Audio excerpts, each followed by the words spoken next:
What's up, everybody? Welcome to MNC Morning. Just we have no fancy anything. It is totally, we are acoustic. No J Dubs this week. Unfortunately, he is off in, he's in Cuba, and he's in Cuba. Yeah, Yes, he's in Cuba. He's smoking cigars and swim. I don't know. I never thought as Cuba as being a place to take a vacation, but well, especially nowadays, right? I mean, I don't know yeah. if you get your complimentary Kevlar or what you get when you get down there. It's tough, man. Yeah. It's tough right now. Yeah, it is. But he looked like he was having fun, and I don't think he was missing MNC mornings. No, he's not.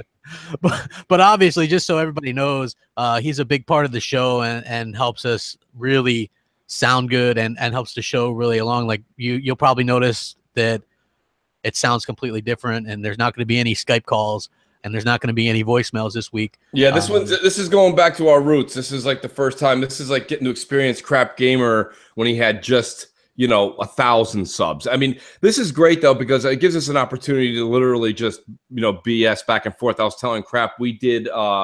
Crap launched the Patreon edition.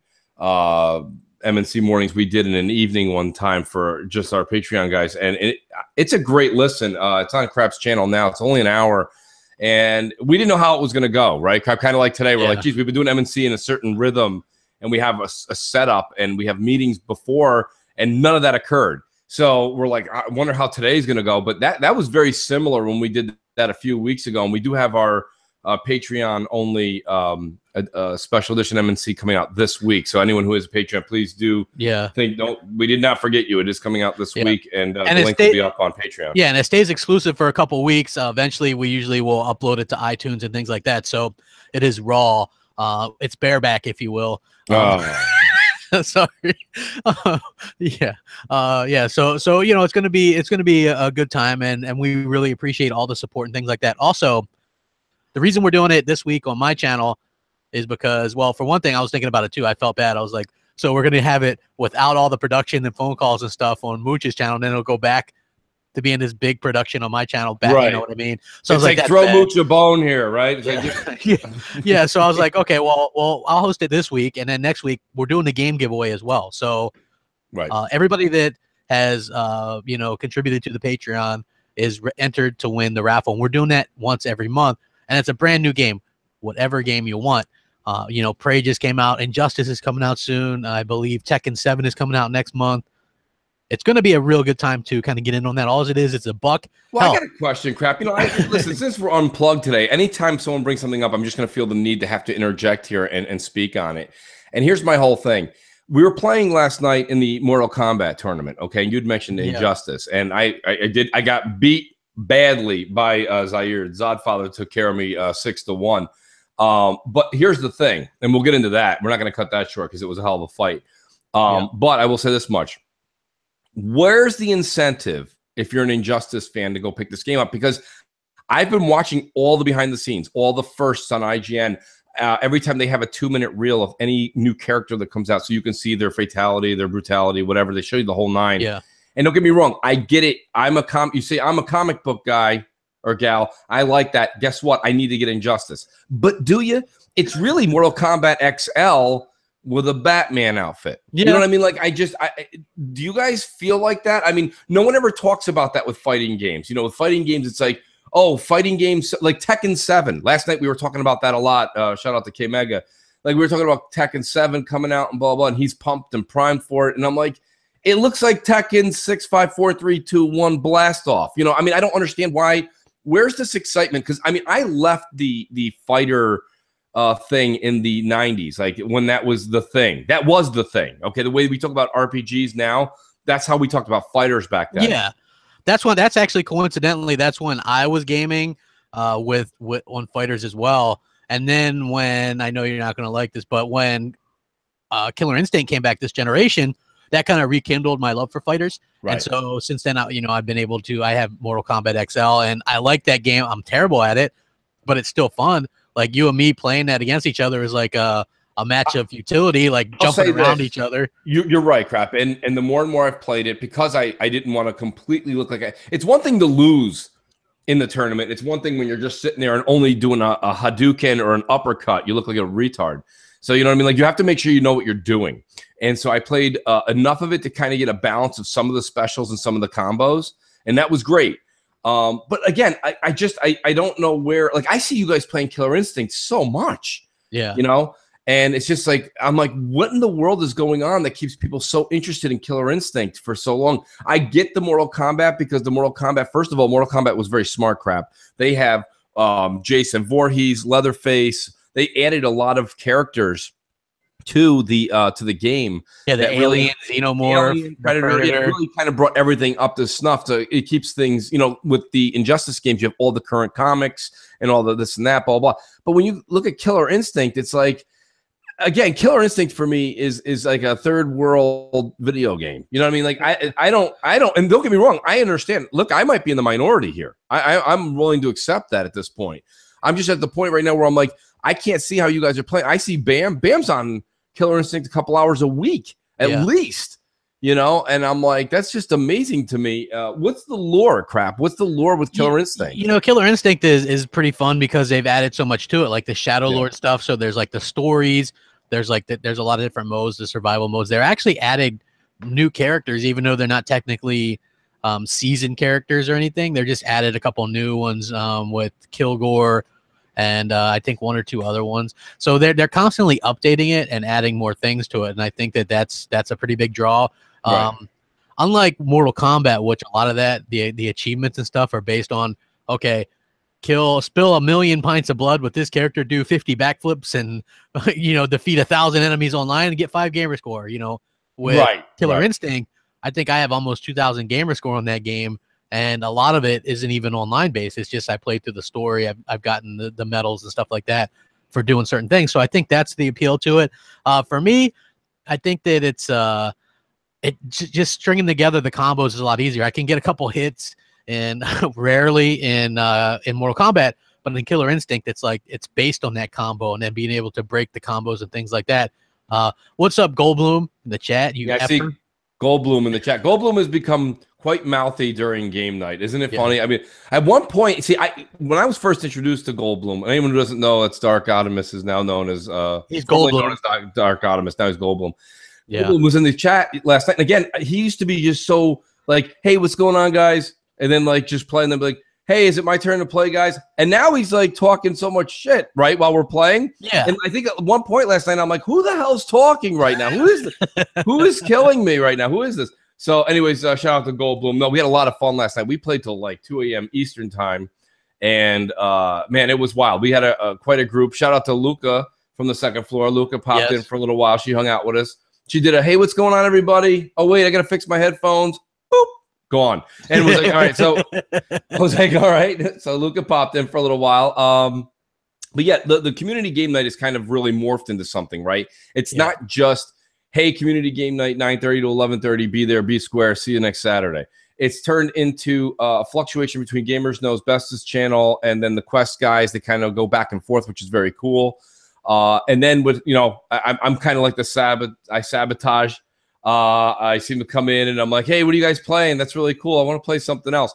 So we switched over and it was really funny because I think it was Goldblum. I'm pretty sure it was Goldblum. He just left. He goes, Mooch, how could you come in and wreck? And first of all, it was like 11:30. It wasn't like I did it at 9:15. It was 11:30. I was like, well, we're gonna go over and do this now because Zaire was like, let's do it. Let's do some gears. So Z came from after the Mortal Kombat ass whoop, and we went over to gears. And Goldblum pops in. He's like, how are you stealing game night? I'm like, I'm not stealing game night. Meanwhile, as he's saying this, Goldblum never leaves my chat or party. I'm like, so he ended up staying with us the whole time. We thought he lagged out. Great. But me and him were talking. What's funny is if you're just in the party with us while we were playing Battlefront, which by the way, we were trying to get you to play, but you were like, I'd rather get a root canal with no anesthetic. I was like, all right. I should have saved that line for battle. What do you call it there? Battlefield. But Battlefront, listen, Battlefront's a great game. It's a lot of fun. I don't have anything to bash it by. It's just a little too. It's a little too casual. You know what I mean? I mean, we were having fun with it, just playing against each other. It was a good time. But if you were like new to the chat, you would think that me and Goldblum hated each other, Right? Because he was like, "I got you, crap," and then every time I kill him, I'd just like be making fun of him, and I'd be like, "How's that taste, bitch?" You know what I mean? It was just like it was really, really wild, and it's you know, it's one of those things where I'm really grateful for all the people that we have. Yes. As far as friends online, like it's Fox's birthday today and She-Wolf's birthday. She-Wolf, yes. Happy birthday! So happy birthday to them. Yes. And you know, those are really cool people in the community as well. And it's just so funny that I hang out and I game and talk to these people more than I do my friends in real life. You know what I mean? So it's like it's a really cool situation, and there's so many good people in the community, and it's always easy to get caught up in the negativity and stuff like that. But I'll never lose sight of like the positivity and like the good people that we've met and the funny people, just the people that are you know, friends with us. So you know, like, yeah, no, the community's grown, and we used to use the words community because we were there like just for when you needed something in assistance on YouTube or just this and that or participation. It's really become more of like it's going from community to family. A lot of people are hanging out on nightly basis. Some people it's weekly, some people it's even monthly, but nonetheless they're getting together. You know, and that's kind of what the whole idea originally was. I think when She-Wolf tried to get this whole thing started, it was like, hey, we sit here and talk about games for 7 days a week. Yeah. Maybe we should all talk while we're actually playing. And that was genius.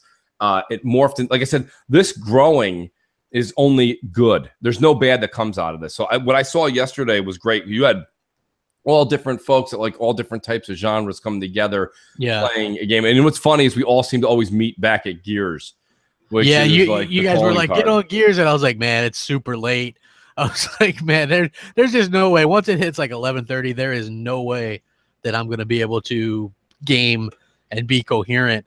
See, I'm with you. I try to give you a little bit of shit, but the thing about it is that 11:30 is kind of late, especially a lot of people that have to work the next day. In your case, you work on Sunday, crap. Yeah. But like during the week, I'm in your boat. Like I'll get hit. Bam's notorious for this. Bam will be like, he'll just send like a quick one-liner like, Mooch, what's good? Meaning like you want to jam out on something, and that's fine. But I'm Wait, like, is it's that almost code? midnight. It is. It's code. What's good? What's good with you? And you know, I'm like, well, but I'll tell him, I'll be like, well, it's Tuesday at midnight. I gotta get up mad early, so I can't really do anything right now. He'll be like, all right, we'll catch up on the weekend. But that's why we usually get a chance to bullshit and do something pretty cool on Fridays or Saturday nights. Yeah. No, it's been really great, crap. We got you know, for it being an unplugged episode, we've got a lot of mini discussions to kind of go over.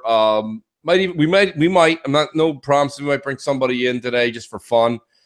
Be cool to have somebody kind of pop into the podcast today and just kind of grab some ideas off of somebody else. If anyone wants to jump in. Hey, what's up, Mel and Stick Figure and all you guys? Noof, nice to see you guys all come out for a nice unplug. Which, by the way, we ran a poll to see because we weren't really sure. Like originally we were like, hey, you know what we'll do, because we always look at this show as like almost like a radio show. So we were like, you know what, we had these really brilliant ideas. We were like, we'll come up with a best of show, and we'll cut a little bit of new stuff, and we'll have Jay mix it all up. Well, here's the thing, and let me explain it to the audience here, crap. We were going to do a best of. We were going to have a best of today, and then a special for the Patreon folks probably later on today or tomorrow. Here's the thing. The reason the best of didn't come out yet, we'll get a best of going for our next time we have one of us on holiday, is Jay had to leave so early in the week after we got done with MNC last week. That was the thing I think that kind of, if he was leaving on Friday, we would have had all week to put our best of together. But we got done on Sunday. And after we get done with Sunday, I think we're kind of burnt. Everybody that does a podcast knows this. Even you that listen to podcasts, if you listen to a couple podcasts on Sunday, you're kind of burnt. So we're like, okay, we're tired. Enough's enough there. Monday got, like, by the time me and Crap got home, it was late. And Jay said, if you don't get it to me by Monday night, I can't do anything on Tuesday night. I can only do something on Tuesday. Yeah. So I was like, well, there goes that, because he left on Wednesday. Yeah, I messaged you Monday night. I was like, we were supposed to do something. I'm like, I'm not even home yet. Yeah. And you're like, all right. And it was like 8 o'clock. You know, I was like, when are we gonna? And the stuff we had to do would have been pretty time consuming, crap. We had to go through tons and tons of footage. But yeah, nonetheless, we will have some stuff. Next week's show is going to be killer. I mean, it's going to be pretty fun. We did a couple skits. We'll see how everything works out. But boy, Jay's real. I hope Jay's relaxing right now. I hope he's not even listening to this, because he's going to come back to a lot of work. There's a lot to do. You know what's funny is you take it for granted a little bit because he's kind of quiet during the show. Like he's in there for a zinger, or he's got that real dry sense of humor, so he'll come in there with something funny. But what people don't realize is how hard he's working in the background with like answering the calls or getting the getting the voicemails ready and things like that. It takes a lot of work, and then during the week, anybody that's called in, he's got to do the wheel of wonder, and he's got to put their name in it. It's real crazy, and like much respect for him. That's why. Well, most of the work he has to deal with, Crap, is the editing from our takes, our outtakes. Yeah, exactly. Hey, and we got Foxy in the chat now. Yeah, Foxy. Happy birthday.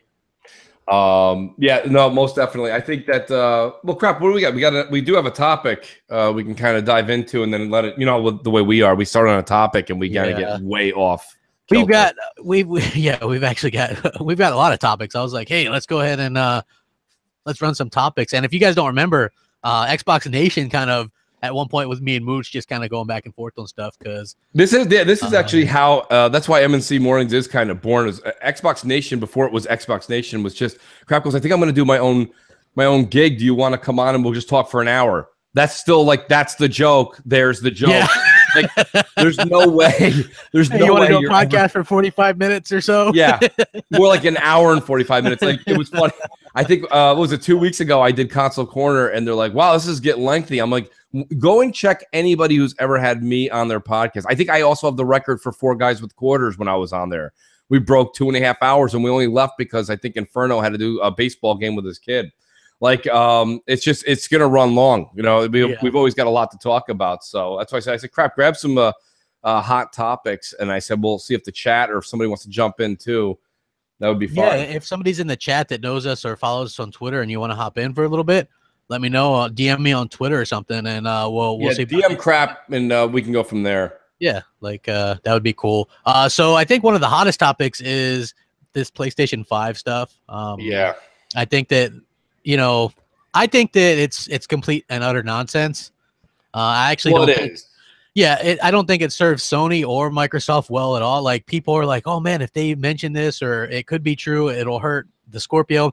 I don't think it hurts Scorpio at all. Scorpio is going to do 4K games natively, right? Well, with 4K textures. Once you're doing that, I mean, you're set. PS5 is not coming out in 2018. No. And that's not me and Crap being the Xbox fanboy thing. Forget me and Crap's opinion on it. Let's leave. There's people like the Red Dragon. Shout out to Red, and even shout out to Rand. These are guys that like a lot of times when me and Crap will even be talking about something that's hot in the rumor mill. There's a lot of people. There's other people, we won't mention their names. There's other people that like they're the kind of the realists. And they kind of center you down, and it's just not going to happen. It doesn't make sense for Sony to do it. It has to make sense. Sony doesn't they're not a company. People say, oh, Sony's doing great. They're not. They're really not. I mean, you don't sell off everything and then just one division does well. And you're like, well, look at, see, we're just awesome. No, it's not. It's just not the way it works. So my point being is they're not the type of company that just has money to throw out the window. Yeah. So right now they've got a Pro. They're going to have a Pro Slim. Okay, and then they have their PS4 vanilla, and they're gonna roll. They have 5, 6, 7 games that we saw last E3 gonna be bleeding out over the next 18 months. So how are they gonna show you new software or new hardware? It just doesn't go with what you can see their scheme is. Here's the thing where Microsoft benefits from it. Let's say PS5 does come out in 2019. Let's give Sony the benefit of the doubt and the fans that want this machine so badly. If PS5 comes out in 2019. Technically, only by calendar, it's only about 2 years, but they'll have 2.5 years where Microsoft's already had the Scorpio out since September, October 17. So my point being here is that you've got Microsoft will see what's going to be in the box for Sony, and the Scorpio will be able to handle fairly decently whatever the PS5 puts out. Then Microsoft has the chance to come out the year after PS5 and kind of blow Sony's doors out again and be like, oh shit, we're ahead now for 2 or 3 years. Microsoft's just in a really good position with the power they gave Scorpio to be able to wait the 8 to 12 months after PS5 comes out. Here's my point. I don't expect PS5 to come out and then a month later, the Scorpio 2. You know what I'm trying to say? Or whatever the successor is. I think Microsoft is in a great position. Crap, think about it. Let's talk ridiculous, all right? Let's just get out there. PS5, 10 teraflops, what is it there? teraflops. Yeah. Hey, we got 10 teraflops, but according to Mark Cerny, when they do half floats, it'll be 20. Right. So, I mean, so it'll be 10 teraflops. It'll be amazing. It's going to be great. Okay, so let's buy into that. What I'm saying is when Microsoft squeezes everything they can get out of Scorpio, whether it be 6.4 or whatever they end up getting, right? There's only so much the human eye can see. 4K is 4K, like Craps 1080p comment. You can't get 4K or yeah, exactly. 4K right? yeah, that's it. I mean, you're 4K with 4K textures. Right. So there's going to be nobody by 2019 that's got that, 50% of the household market has 8K TVs. That's not going to be around. So my point being is Microsoft's in a good position to be able to sit back and be like, okay, whatever you guys can do on the PS5, we're going to match you on resolution. We're going to match you on frames. And then if not, guess what? In 8 months, we'll have I'm calling it Scorpio 2, everybody, just because nobody even knows what the names are going to be. But whatever they never name things. If you notice Microsoft, they never name anything right. It's like they go from Windows 7 or Windows whatever, XP, and then Vista, and then 7, and then 8, and then 10. Yeah, the names are a mess. Yeah, you get the Xbox, and then instead of going Xbox 2, you go Xbox 360, and then you go back to Xbox One. You know what I mean? And now whatever. Xbox One's very peculiar. I know that you were going to go with the whole all-in-one. Yeah. But it's a bad name. It just wasn't a good name. Yeah, it's bad. I pray that whatever they name, just name it Xbox One X, and then the acronym is Xbox. Like, it's an Xbox. Yeah, you can do that. You know what it is, Crap? Here's the thing. So I had to actually take, when you did that video, and they're like, name it Xbox. Would you say Xbox One X? Is that what you said? Yeah. And then the initials are Xbox.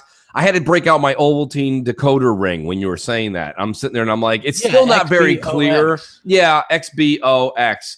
That's just, it's also very, that's like a Food Network novelty. It just doesn't seem like it's still easy. I'm not saying I have a problem with X, but I'm saying just call it the Xbox, X, or call it, just don't, Xbox One X. I don't know. I think they're gonna have Xbox One. The sad part is they had a good name. They could have just called it the Xbox One Elite. Yes, I don't know why they decided to blow that on that ridiculous hybrid that came out a year and a half ago. Yeah, it was like, it came with an Elite controller, and it came with like a hybrid hard drive or whatever. Maybe that's discontinued, and they're like, this is the new Xbox One Elite. Like, how we're the new MNC mornings. Yes, that could be the new Xbox One Elite. Like, why not? That's right? possible. Why not? Exactly. So that could be. They aren't doing that one anymore anyway. Nobody's gonna get confused. Yeah. Oh, you got the new 6 teraflop one. Oh, or is that the Elite that came out 3 years ago? Yeah, exactly. No one's gonna say that. Nobody's. Yeah, you're exactly right. You're 100% right. And the thing is this, right? I know everybody thinks that it hurts Microsoft with all the rumors and things like that with this, but it hurts Sony way more, because who's going to buy a PS4 or a PS4 Pro if a PlayStation 5 is right around the corner, right? Like people are still going to buy the Scorpio because the games are going to look better than anything else, And as far as the PS5, there's no way they could get something out that would be much more powerful than Scorpio and still be an affordable price anytime soon. Even people, soon. Right. Yeah, anytime soon. I think it's safe to say, as we get Arnold Schwarzenegger in here, Good morning, everybody. How are you doing? It's always great to be here on MNC Mornings. These two guys kick ass every week, day in and day out. Get your mugs, get your T-shirts, and make sure you're tuning in. That is how we do it. Let's go. Oh, wow. That was great. Thanks, Governor. Hey, and look who we got. We got someone from the second floor joining us as well. Nice. The elevator must be working. What's up, Luca? Yeah, I had to climb down a couple of stories to get here. Yeah. Well, glad Luca's here. Yeah, what's funny is as soon as I was like, hey, if you want to join, send me a DM. I got a DM at the same exact time from Luca and Noof. So I was like, I'm just gonna invite them both in here. Nice. Welcome to the show. It's MNC Mornings Acoustic. You guys are both been great fans and very supportive and things like that. And it's awesome. We really appreciate it. We really appreciate you guys sticking with us. And the main reason we wanted to have them on too, Crap, is I actually want to hear Luca and Noof's take on what they think, because especially Luca, because Noof, you've done a series of podcasts now. I want to hear where Luca is on the whole PS5. I mean, you're reading all these things that are coming out of the Sony fan camps and this and that, and everyone's saying it's coming out in 12 months. We know it's probably not. I mean, it's almost 90% certain. But I mean, what's your take on it? And you are a PlayStation. I mean, you're a gamer. You like everything. You like Xbox and PlayStation. So What's your take on what you're hearing versus like when reality kind of sets in? First of all, I think people are scared, dude. Like, that's the only explanation. PlayStation Pro just came out. Why does the PS5 need to come out? Oh, right. Because they're scared. And no matter what the media is saying, power still matters. You know, oh, Xbox doesn't have any games. They don't, you know, they're not relevant, X, Y, Z. And it's just like, okay, if games are all that matters, then why is everyone hyping up PS5? Right. That's how I feel about it. That's actually a very good point. I mean, think about it right now. We do have to get back to what the facts are. The facts are this. Everybody couldn't stop ranting and raving at Horizon Zero Dawn, and that's fine. I'm not going to sit here and tell you what kind of gamer you are, if you liked it or not. I have the game. I have a PS4 Pro. I don't see, except for the wavy grass that looks a little bit more wavier. I'm not really sure I noticed why I even bought a Pro in the first place.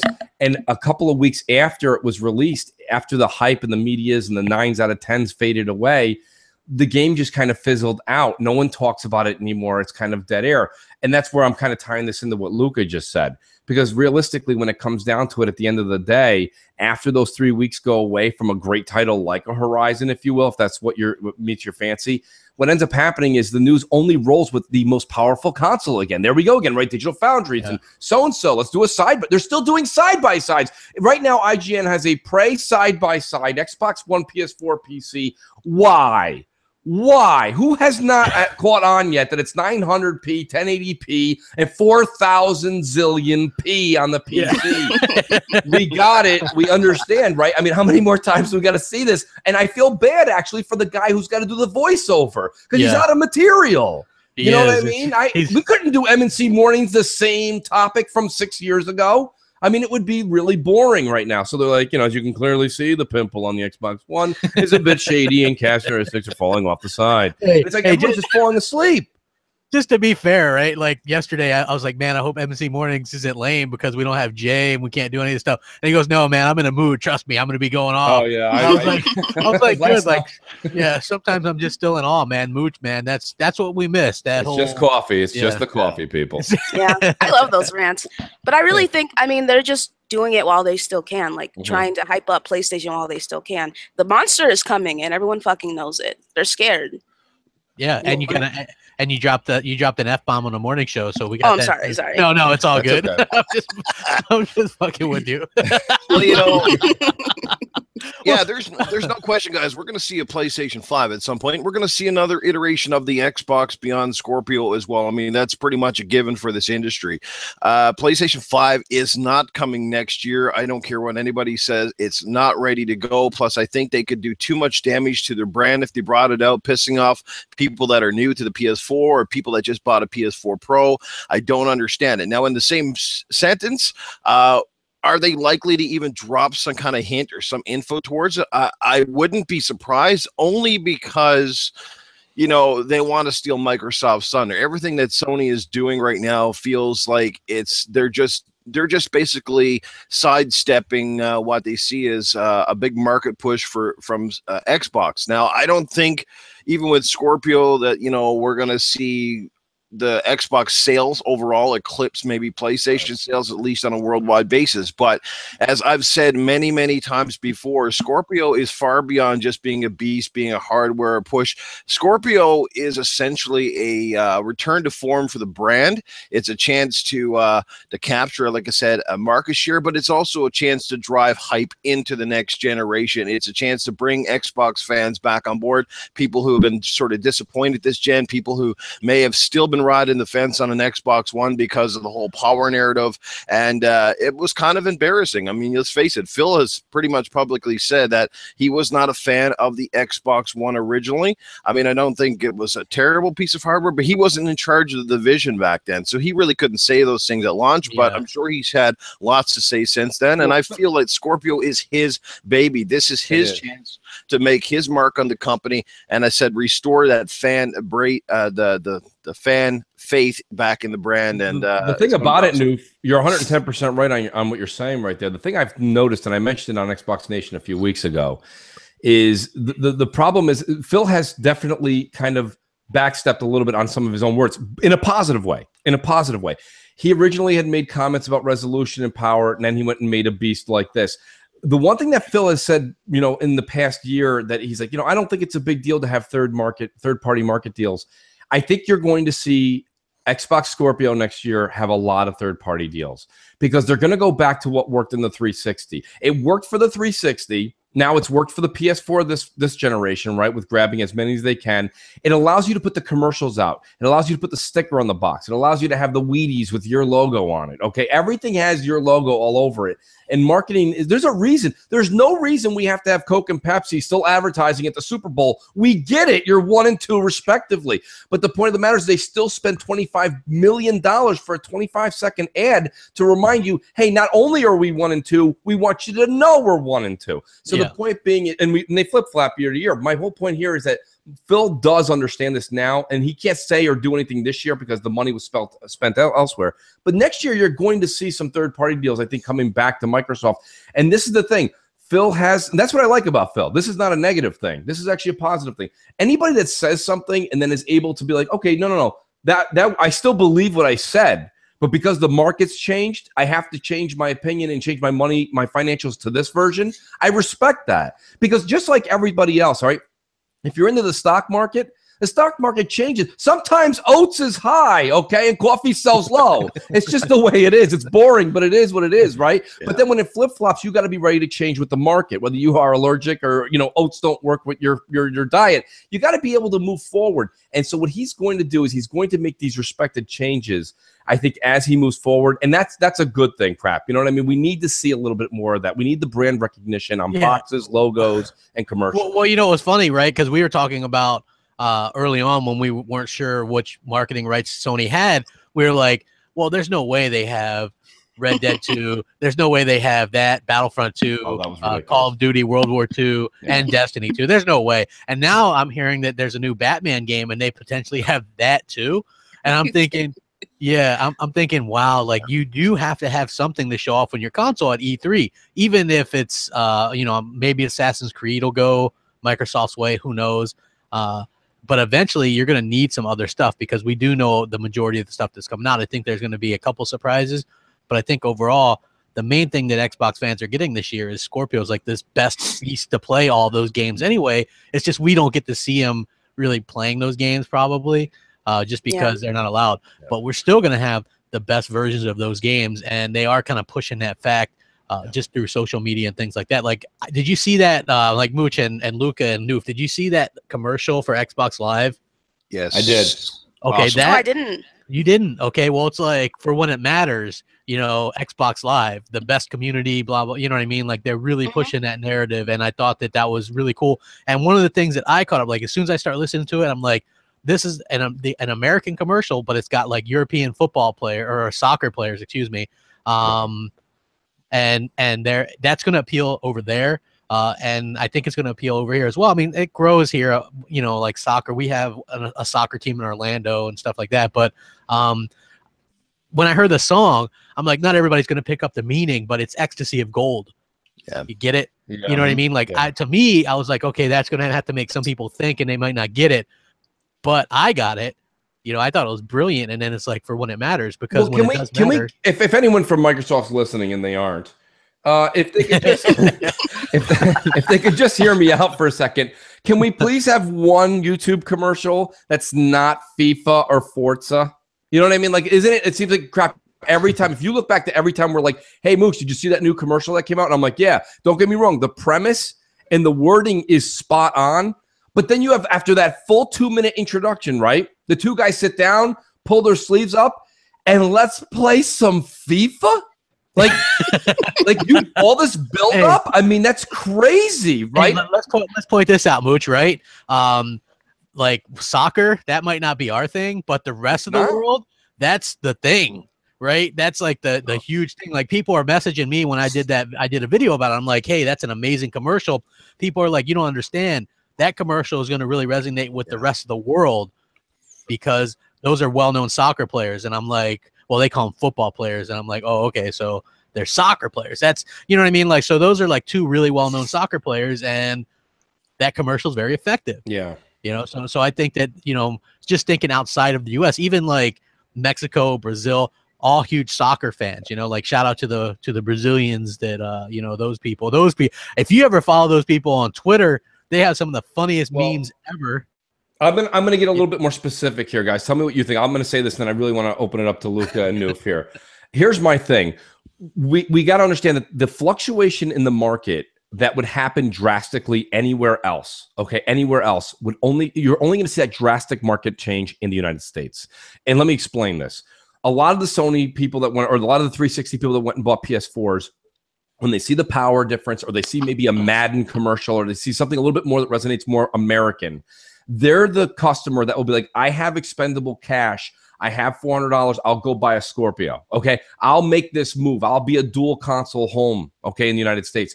I'm only speaking because I have so many of my family members that are from Europe. Okay. Like from Italy. My point being is this: if and when they decide to go get one particular console, if they're even in that kind of, you know, if they're even that kind of consumer, my point is, it seems like wasted effort. There's not many people, okay, in Zimbabwe buying 2 consoles. Okay, there's not many people in, you know, Chile buying 2 consoles. They bought the one and they're sticking with it the entire generation. When you want to make an impact splash, make the impact in Canada, United States, and UK. Okay, that's about it. That's the only time you're going to see people being like, I got an extra 500. I'll just blow it on this because I want to see if the power really is what it is. You see what I'm saying? So don't underestimate the power of the Brazilians. I'm just saying. I won't underestimate the power of the Brazilians, but you have to understand, in Brazil, I believe an Xbox One and a PS4 are astronomical. Well, the price. Xbox One is cheaper due to the fact that, because they have a factory there, so they're allowed to do that. Even though I thought it was funny because Jack Tretton, back when he was still ahead of PlayStation, he went to Brazil and said that they wouldn't have an outrageous price for the PS4, and then they ended up having an outrageous price for the PS4. Surprise, surprise! You know, so well, you know what, guys? Do you get what I'm saying, Noof? Do you, Noof? I'll turn it over to you. Do you see what I'm saying? Yeah, I totally get what you're saying. But you know what? You know what? There's one common denominator in a couple of the countries that you guys all just mentioned that I just realized. And maybe it has nothing to do with it. Okay, I know there's anime fans out there, for example. All right, and that's cool. If that's your thing, you like it, cool. But have you ever noticed that that places that generally gravitate to Xbox, that like the platform, they're not like big anime loving countries? Like Brazil doesn't care about anime. Like the only country that I know of, it's pretty much the Asian countries love the anime stuff. You know what I mean? Like and California. Yeah. Yeah, like there's a few, but it's like it's not huge. Like if you go anywhere in like Asia, it's like huge. Even if you look at the old Xbox 360 ads, even the way they did covers for magazines or posters, it was always like these big-eyed anime characters. And I'm just saying, like it's more of a cultural thing. Like for us in Canada, you know, I don't know what the actual sales numbers are here, like if it's split. I know last gen lots of people and a lot of my friends had 360. It seems like this gen a lot of them went over to PlayStation 4, and the biggest argument they had last gen was every time I asked my friends, why did you pick the PlayStation over Xbox, they'd go, oh, because it's got free online. So I never got it because this generation they're paying for the fucking online, and they still are like, well, I don't know. I got PlayStation because my friends got it, and it's and all that bullshit. But I'm just saying, like, there's a common denominator here that is just like maybe it's a cultural thing that sort of drives the marketing. And I like where they went with that commercial. It's a fantastic commercial, and I get it. But you know what? If I was Xbox and I was Phil, the one thing they need to lock down, if they don't market another game for the next 3 years, the one game they need to lock down is Grand Theft Auto 6. They need the marketing rights for that fucking big time, because that is one game coming out for a while. Yeah. No, but when it does, can you imagine getting some type of marketing on that? Because that game is still selling now. It's still in the top like 5. Yeah, that's why. That's why, you know what? Like, here's the biggest rumor going right now is that instead of doing GTA 6, because right now GTA 5, like it or not, is a quote game, a service-based game. So everybody's buying and spending a ton of money, not only buying the game, but in the game on GTA Online. That's what people are playing. And so it's making them so much money right now that they have no need to go out and make another one. I've heard that the rumor is they're making Bully 2, which I don't know if you guys ever played the first one. It was a pretty good game, but you know, kind of interesting that they wouldn't like be in a rush to put out the next one. I want to throw something out there. Someone in the chat says, "Who cares about Xbox winning in America?" Let me explain the importance of winning the American market. Okay, it's not because I just live here. Okay, you have every country, okay, from Japan to the United States. I don't care whether you go up, north, south, west, we all use gasoline in our cars, okay? But why is it the Americans can kind of semi dictate to Saudi Arabians why we want to actually have a price lock on a certain amount of barrels that we buy, et cetera, et cetera? And there's a lot more to it than this conversation is going to portray. But the reason we were able to keep the gas market at a certain price point per gallon in the United States is because we use so much of it. So when you say, why does it matter? Why does it matter? Because globally, America kind of sets the standard. And this isn't me fanboying out to America, okay? This is just the way it is. So what you want to do is, if you walk up and you say to me, hey, we're actually winning in the world. We're kicking ass in Germany and Turkey and Italy and this and that. And you're like, we're really, really winning. I'm like, I got America. You're like, fuck. You know what I mean? Like, because the thing is like, you want to win that market. When you have the American market, you'll find that I believe the UK kind of pays attention to it a bit. And that's what happened, right? When the American market went from 360 to PS4, the UK, which was very heavily a 360 dominant country last generation, went PS4.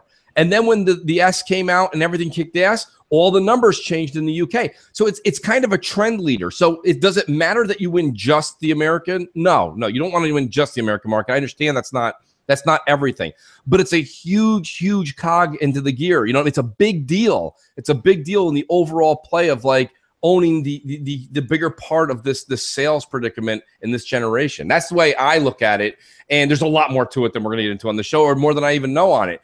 But it is a big deal. So when someone asks, like, what's the difference? That's the difference. Well, yeah. Well, I agree, Mooch. We up here in Canada, like we I don't know, you guys don't follow shit about Canada, I know that, but Canadians actually pay a lot of attention to what happens south of the border, because when it comes to trade, export, import, the Canadian dollar, the currency, there's so much similarities between Canadian lifestyle and America. Like literally, we're almost the same country. You're America Junior. Yeah, it's just, we're north of you guys and we have a little bit more snow on average, but outside of that, almost everything else is the same. And the gun control laws are a little bit different too, but yeah. Yeah. And you like hockey, I like a lot more than And us. we are crazy about hockey for some weird reason. Yes, we tend to love it a lot. Yeah, and you like your Canadian beer or something like that, right? Like, well, I guess when you're good at something, you might as well brag about it. Right. Right? Hey. You suck at just about everything else. Yeah, I mean, look, America Junior, there's nothing wrong with that. I think, you know, and look, we need to get more people like our Henry Cavill looking buddy, Jamie Moran, over there in the UK. We need people like that to buy Xboxes and support it. Yeah. Which, by the way, like that was the funniest thing I saw on Twitter yesterday, or maybe it was the day before. But Jamie's been buffing up in the last little while. Yeah, like I was like, he does look like him, but how is that really a derogatory statement? That's not an insult. Hey, you look like the guy who plays Superman. I mean, come on. I don't get that. I wish I got that kind of comment. I get you're fat, but I mean, other than that, man, I would love to get like, hey, you look like this person or that person. You know what I mean? But yeah, that's I agree 100% with you, Mooch. Like, I think it's important. I think that Scorpio, I've said it a million times. I don't know about the rest of the world, but in the U.S. is going to help Microsoft recapture the American market. It has to. I just feel that as something that will 100% happen.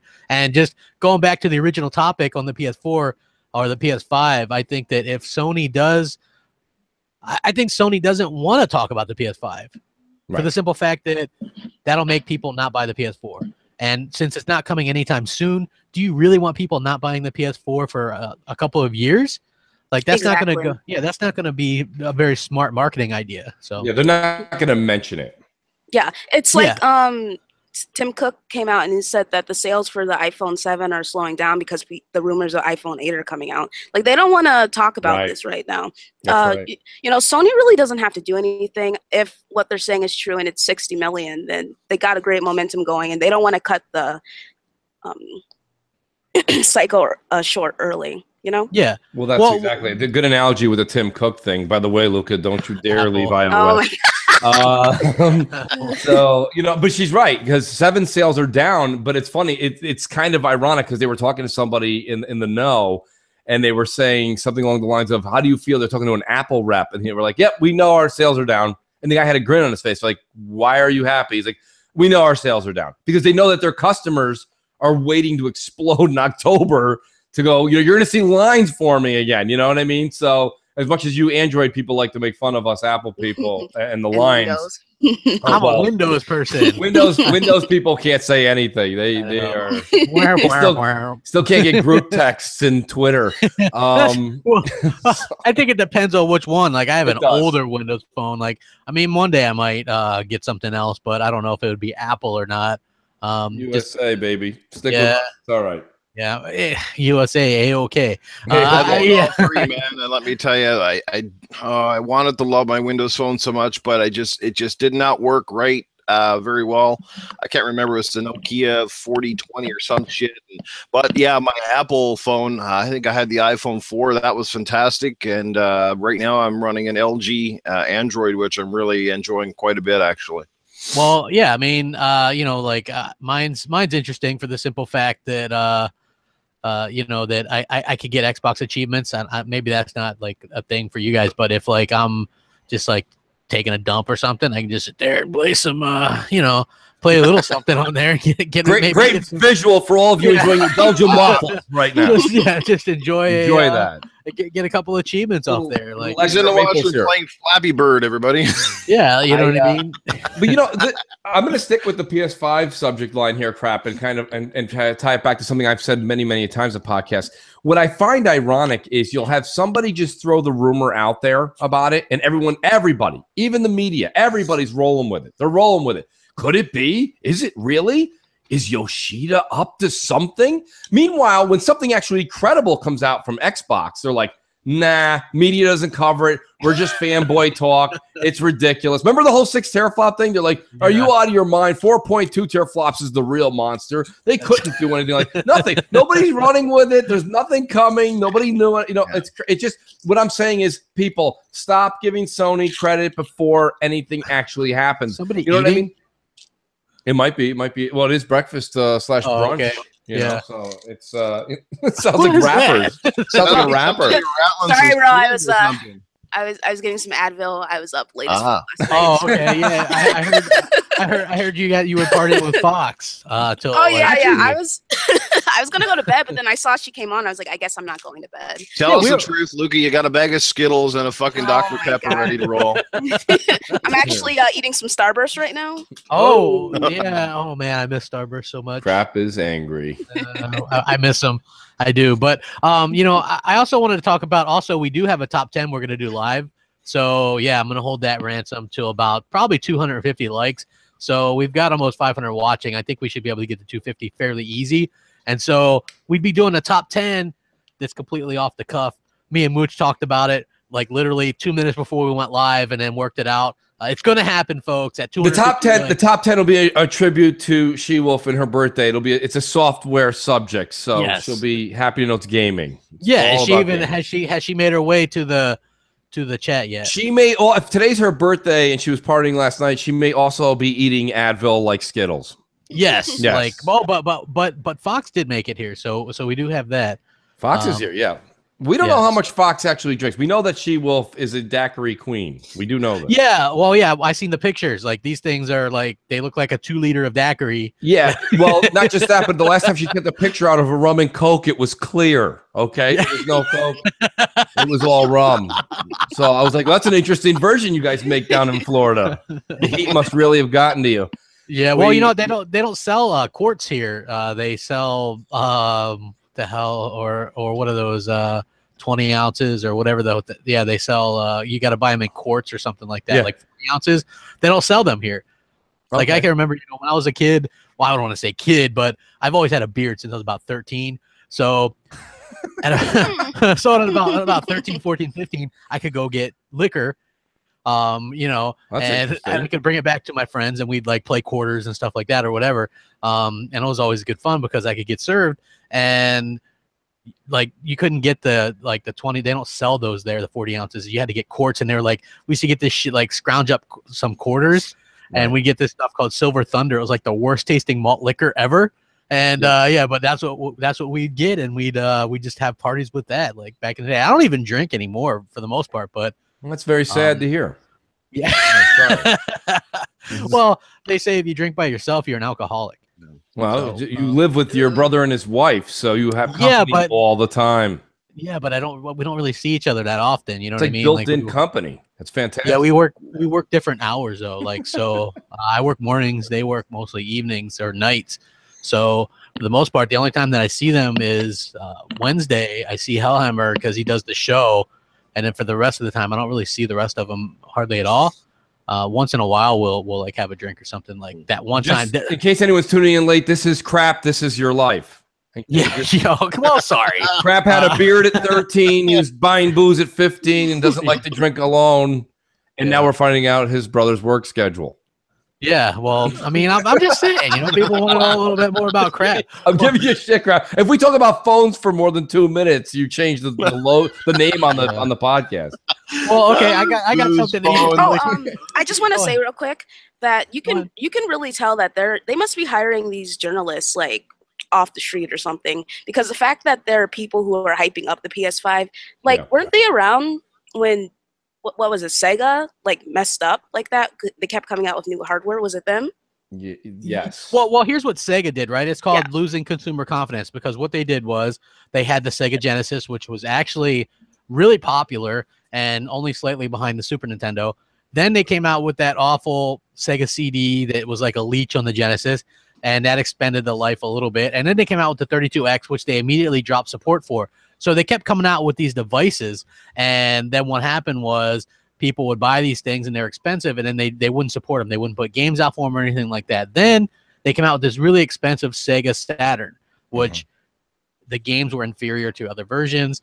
It was more expensive than the original PlayStation, even though it was less powerful. Sounds familiar, but yeah. So then they came out with the Dreamcast, and people weren't ready to believe in them again. And then the PlayStation 2 came out and absolutely kind of destroyed it because it had a DVD player in it, and of course the Dreamcast didn't. You know, that's what I'm saying. Like, if Sony has come out with so much hardware, in the past 6-7 months, and it's barely. Oh my God, like the Pro has barely been out, you know? And if they come out with another system, it's like, oh, well, fuck you to everyone who bought a Pro. Right. Well, also VR, right? I think they shot themselves in the foot with all this hardware because it hurt their VR sales, I believe. Hey, yeah, I was going to talk about the VR a little bit. It got a price cut, and GameStop was even offering, if you bought the base VR, you get a free PlayStation camera. Yeah. So like the headset is $399, and if you would have bought that, you would have got the eye camera for someone free. said in the chat, Crap, they said, Mooch, do you think if Xbox has a VR set they show at E3, will that change your tune? It's not going to change my tune, because here's the thing.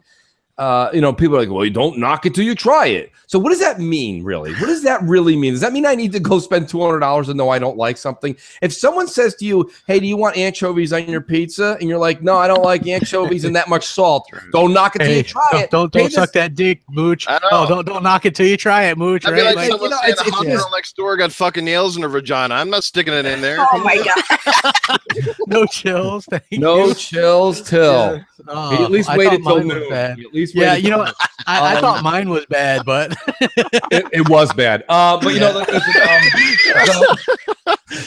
listen, keep the food, people. Food and sneakers, people can deal with. Okay, yeah, we'll keep it. But like, you don't need to try something if you don't like it. If it's not your thing, it's not your thing. I think Austin Powers said it best. It's not my bag, baby. If it's not your thing, it's okay.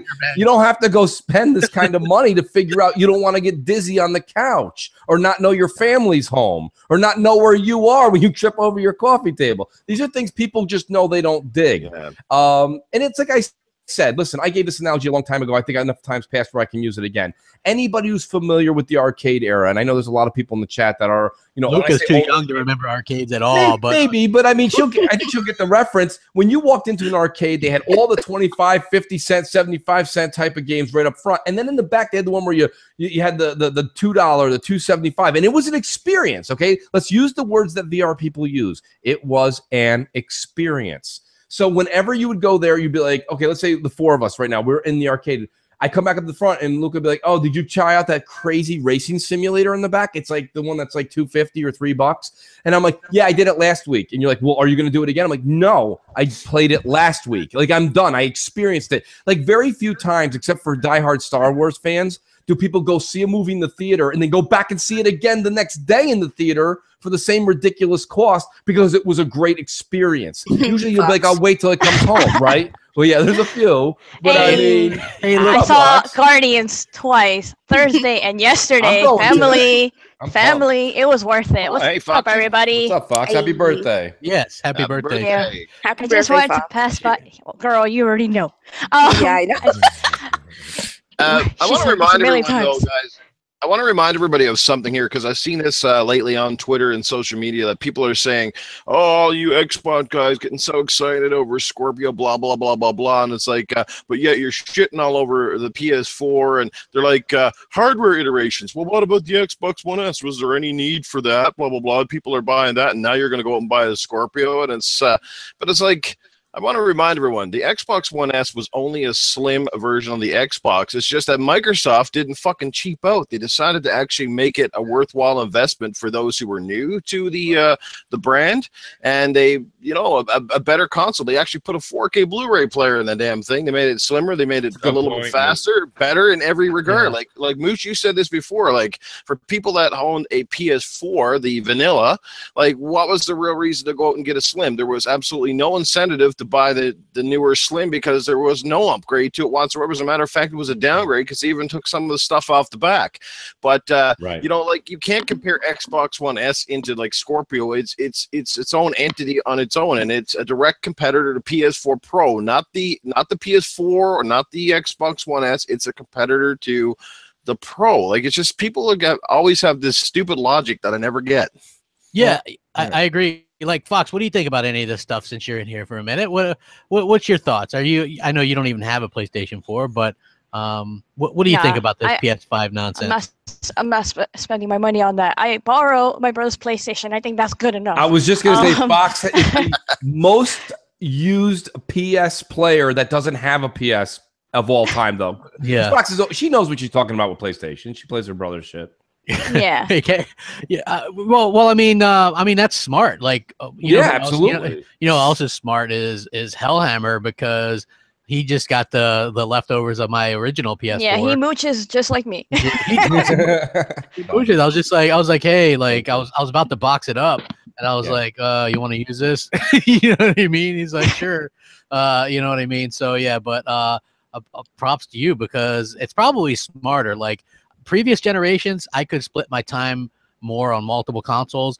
This generation in particular, I'm having a very hard time putting in any time on PS4, despite, you know, there's a couple good games on there. But for the most part, I just don't feel it doesn't feel as right to me as being on Xbox. You know, for me personally, like I'm not saying that other people probably can't find that time, but as far as I'm concerned, Xbox is not just like when you say Xbox is the best box, that's not some kind of corporate nonsense for me. It just feels better.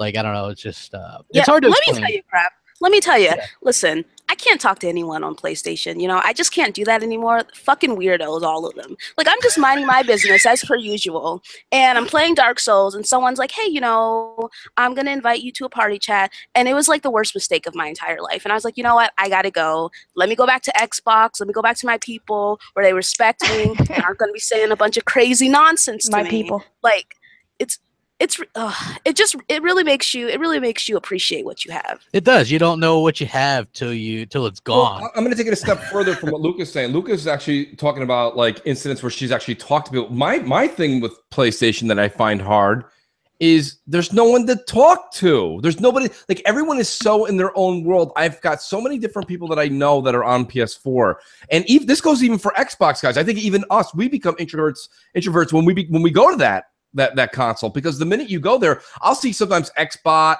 or I'll call some names out right now. I'll see like Xbot, or I'll see She-Wolf, or I'll see somebody that's on PlayStation that I'm friends with. These are people when we're on Xbox, we all jump into the the party chat, and people are like, nobody even cares. You might even be in something extremely dedicated and you're concentrating on. People on Xbox just jump into your party, which I think is great. I really do. Hey, I've jumped into a party a couple times with Fox and Luca and some other people in there, and just like, hey, what's up? You know what I mean? I'll just jump right the fucking. Hey, one time Fox and She-Wolf were streaming the other day, and I just hopped right on in there. I was just like, let me just butt my ass in here and say hello, and so I did. That's what's great. Like, I mean, obviously, if it like people have the option to lock it or whatever, but if it's not locked, then I'm gonna butt in. I just say it all the time. Even the people that defend PlayStation, every week, okay, in and out on Twitter. I call it the lonely station 4. It's just, but people are like, I buy my PlayStation because they have killer single player games. Well, okay, well, great. Then all you're really doing is padding my stats. Okay, that's what I'm saying. You turn it on. Yeah, you turn it on, you shut the lights off, you disconnect it from the internet because that makes a big difference, and you sit there and you play your single-player experience alone.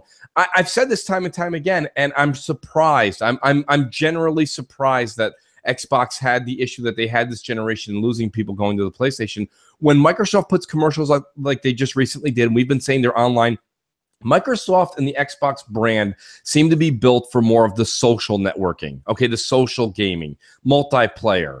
And when people are like, I want single player, listen, there's a console for you, okay? It's called the PlayStation 4. And that's not a bad thing, you know what I mean? Like, when you want tacos, you go to Taco Bell. You don't go to McDonald's because they got, like, a special on Cinco de Mayo. Like, it's just, you go where you got to go, you know what I mean? It's fine. So my whole point is like this is what I'm saying. So I'm all about Microsoft flaunting and flexing their muscles online. Yeah, hey, you know what? Yeah, and I agree with that. I've said it on Twitter several times. Like, every time, when people are freaking out because of what Phil said, I was like, hey, like, if you really have an issue with it, if you really have an issue with this, go buy a PlayStation 4. It's $250. Like, if you have to go around and you have to say, why do I own my Xbox? Can someone tell me why I own an Xbox? Well, if you need someone to tell you why you own a system, maybe just go get the other system, Yeah, you're on the wrong one. Maniac in the chat did bring up one thing that I did notice, and I know a lot of Xbox fans do have to solemnly admit, and that is MLB The Show.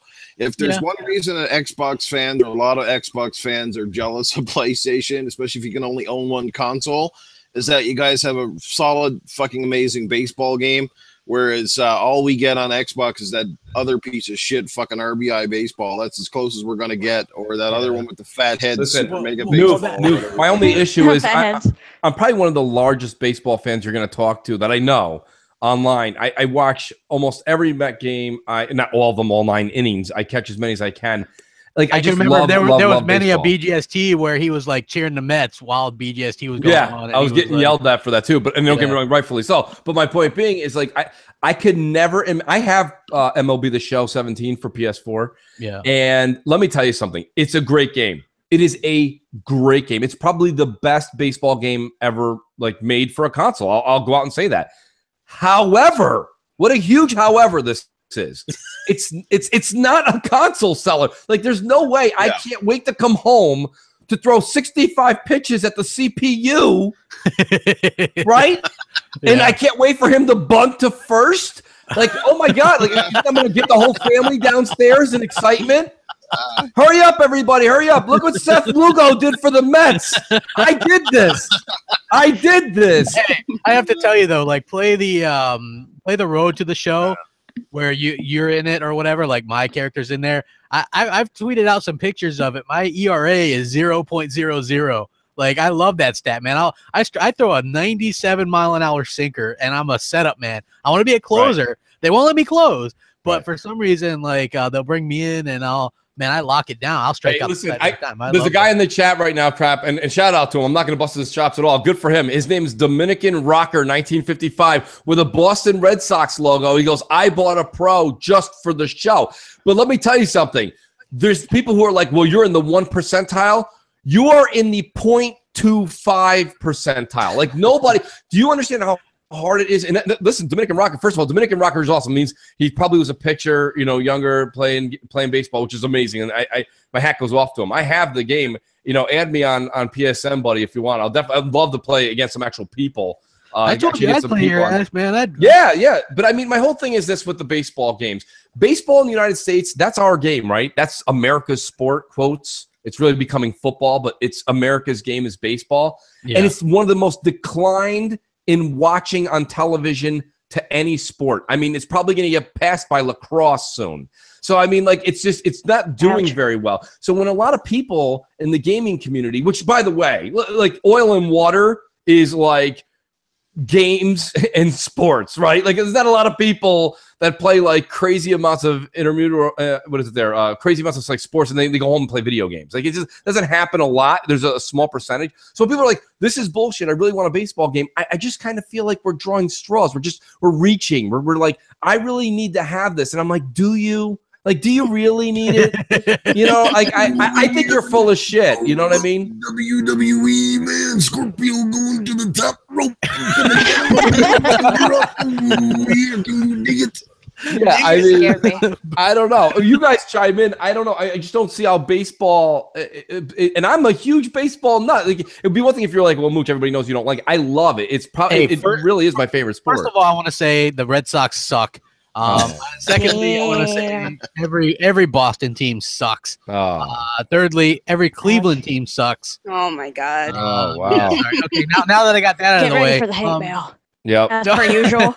As per usual. Well, I just want to say that I think that, you know, it sucks that Phil Spencer is so unopen to getting a baseball game. Like, when you ask him about it, he goes, "We would love to support a third party that does." I mean, he just flat out says it like that. You know, we would love to support a third party that does it.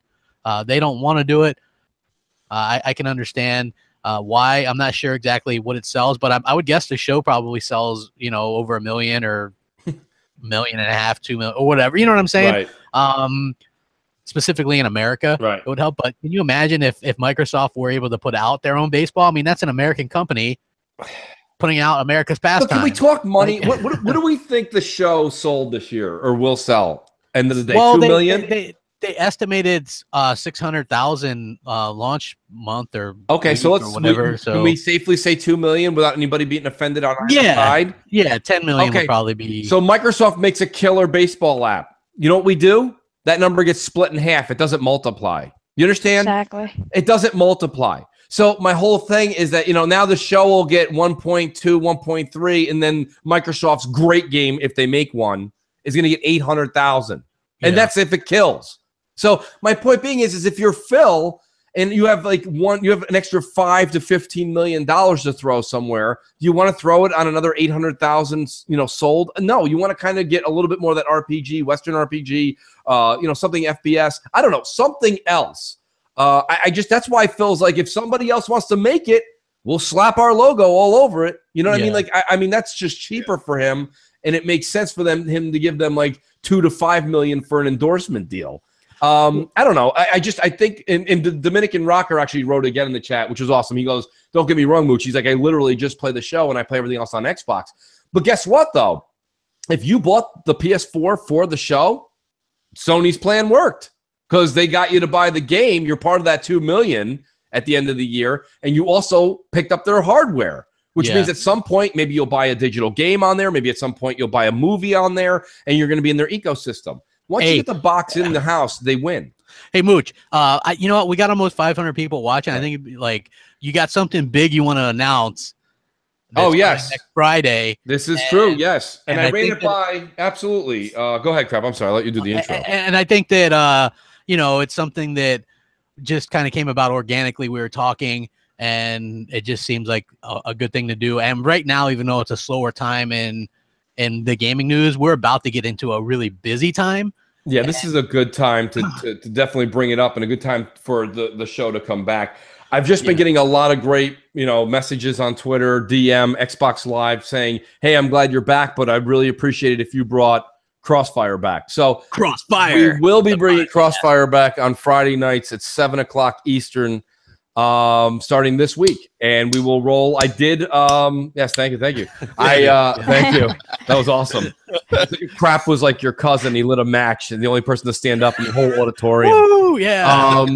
So, you know, but realistically, it'll be great. I did reach out to my brother K Mega, and I talked to him, and we did agree that, and I don't want to put words in his mouth, but the GRG podcast will be going on Friday nights as well.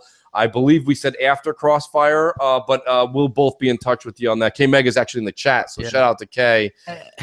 There's also a bit, here's the thing, right? Like, because there's the Questus too, and we're real cool with those, and Luca's on that show as well. But the whole idea was it's going to be a smaller Crossfire, and then we're going to lead that right off into our streaming on Friday nights. Yes. So this won't be a 4-hour mooch marathons on Friday. We're going to leave plenty of room for other shows to do their thing, and I'm trying to go as early as possible. We did play back in the day with the whole 6 o'clock on Friday. I liked doing it earlier. We just found that people weren't home, and that's why 7 o'clock just kind of got to be the number. But we will not make this a mooch marathon. So anyone that still has their 8:30 and 9 o'clock slots, we'll probably be getting done right around that time. I'll put a cap on this Crossfire, unlike the previous edition. Yes. But there's just so many great people. Even shout out to Jez Gordon.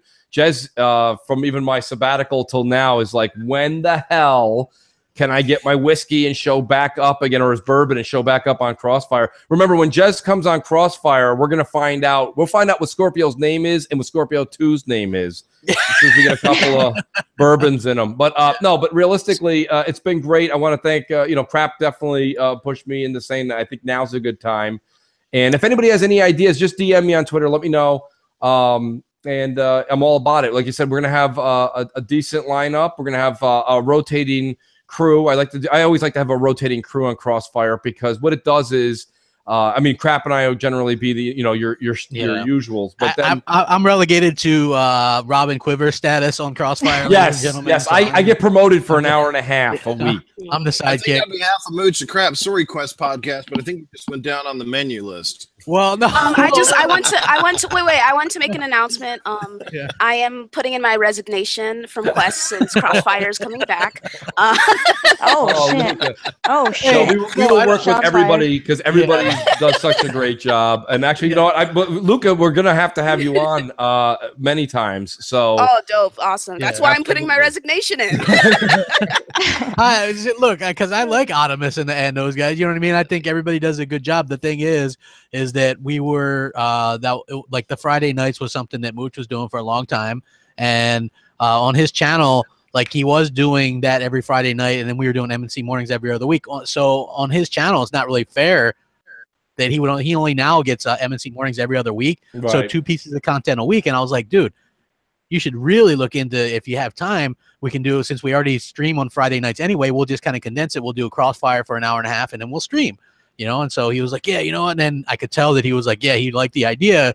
And so we kind of you know what happens is I'm not doing a whole lot. I'm spot checking on Xbox Nation and BGST. So like I listen to everyone's podcast, and what's great about it is, like, you guys all knowing me and how I am, like, I'm jonesing to like talk.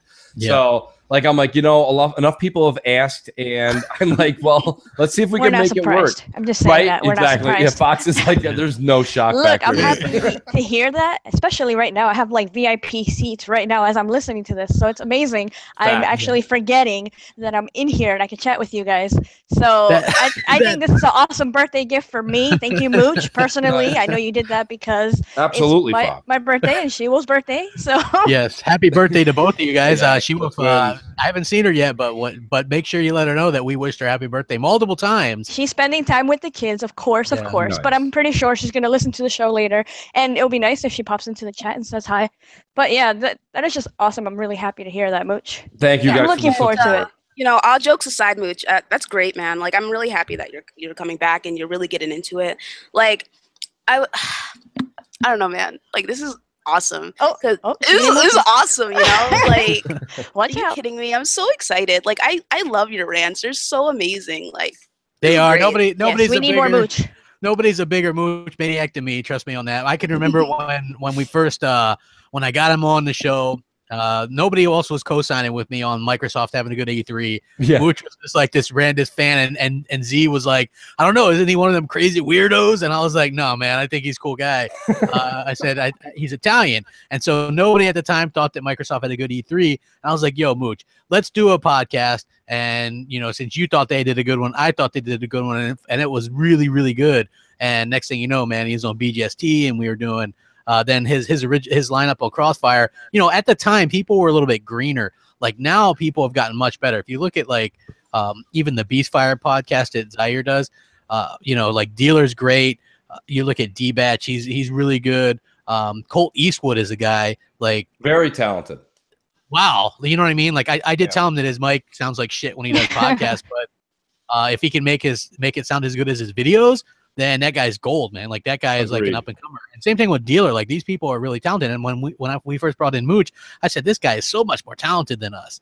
You know, than me. Like I told him that. I was like, dude, you're so much more talented than me. But you know, and he really does a good job with it. And so this is like Crossfire is his own thing, and like where he could have like confront. Like I even did a thing where he brought on who was that Parasite guy, and me and him went at it. Like that's something I never do. That was a great episode. You know, that's something that I never do. But like it's a different show, so it's not like I try to switch it up to where you have a different. That's why I think it's really important. If you watch the ones that we did in the past, it was always good to have 2 or 3 different people each week, because here's the thing, and I like to rotate it too to the audience.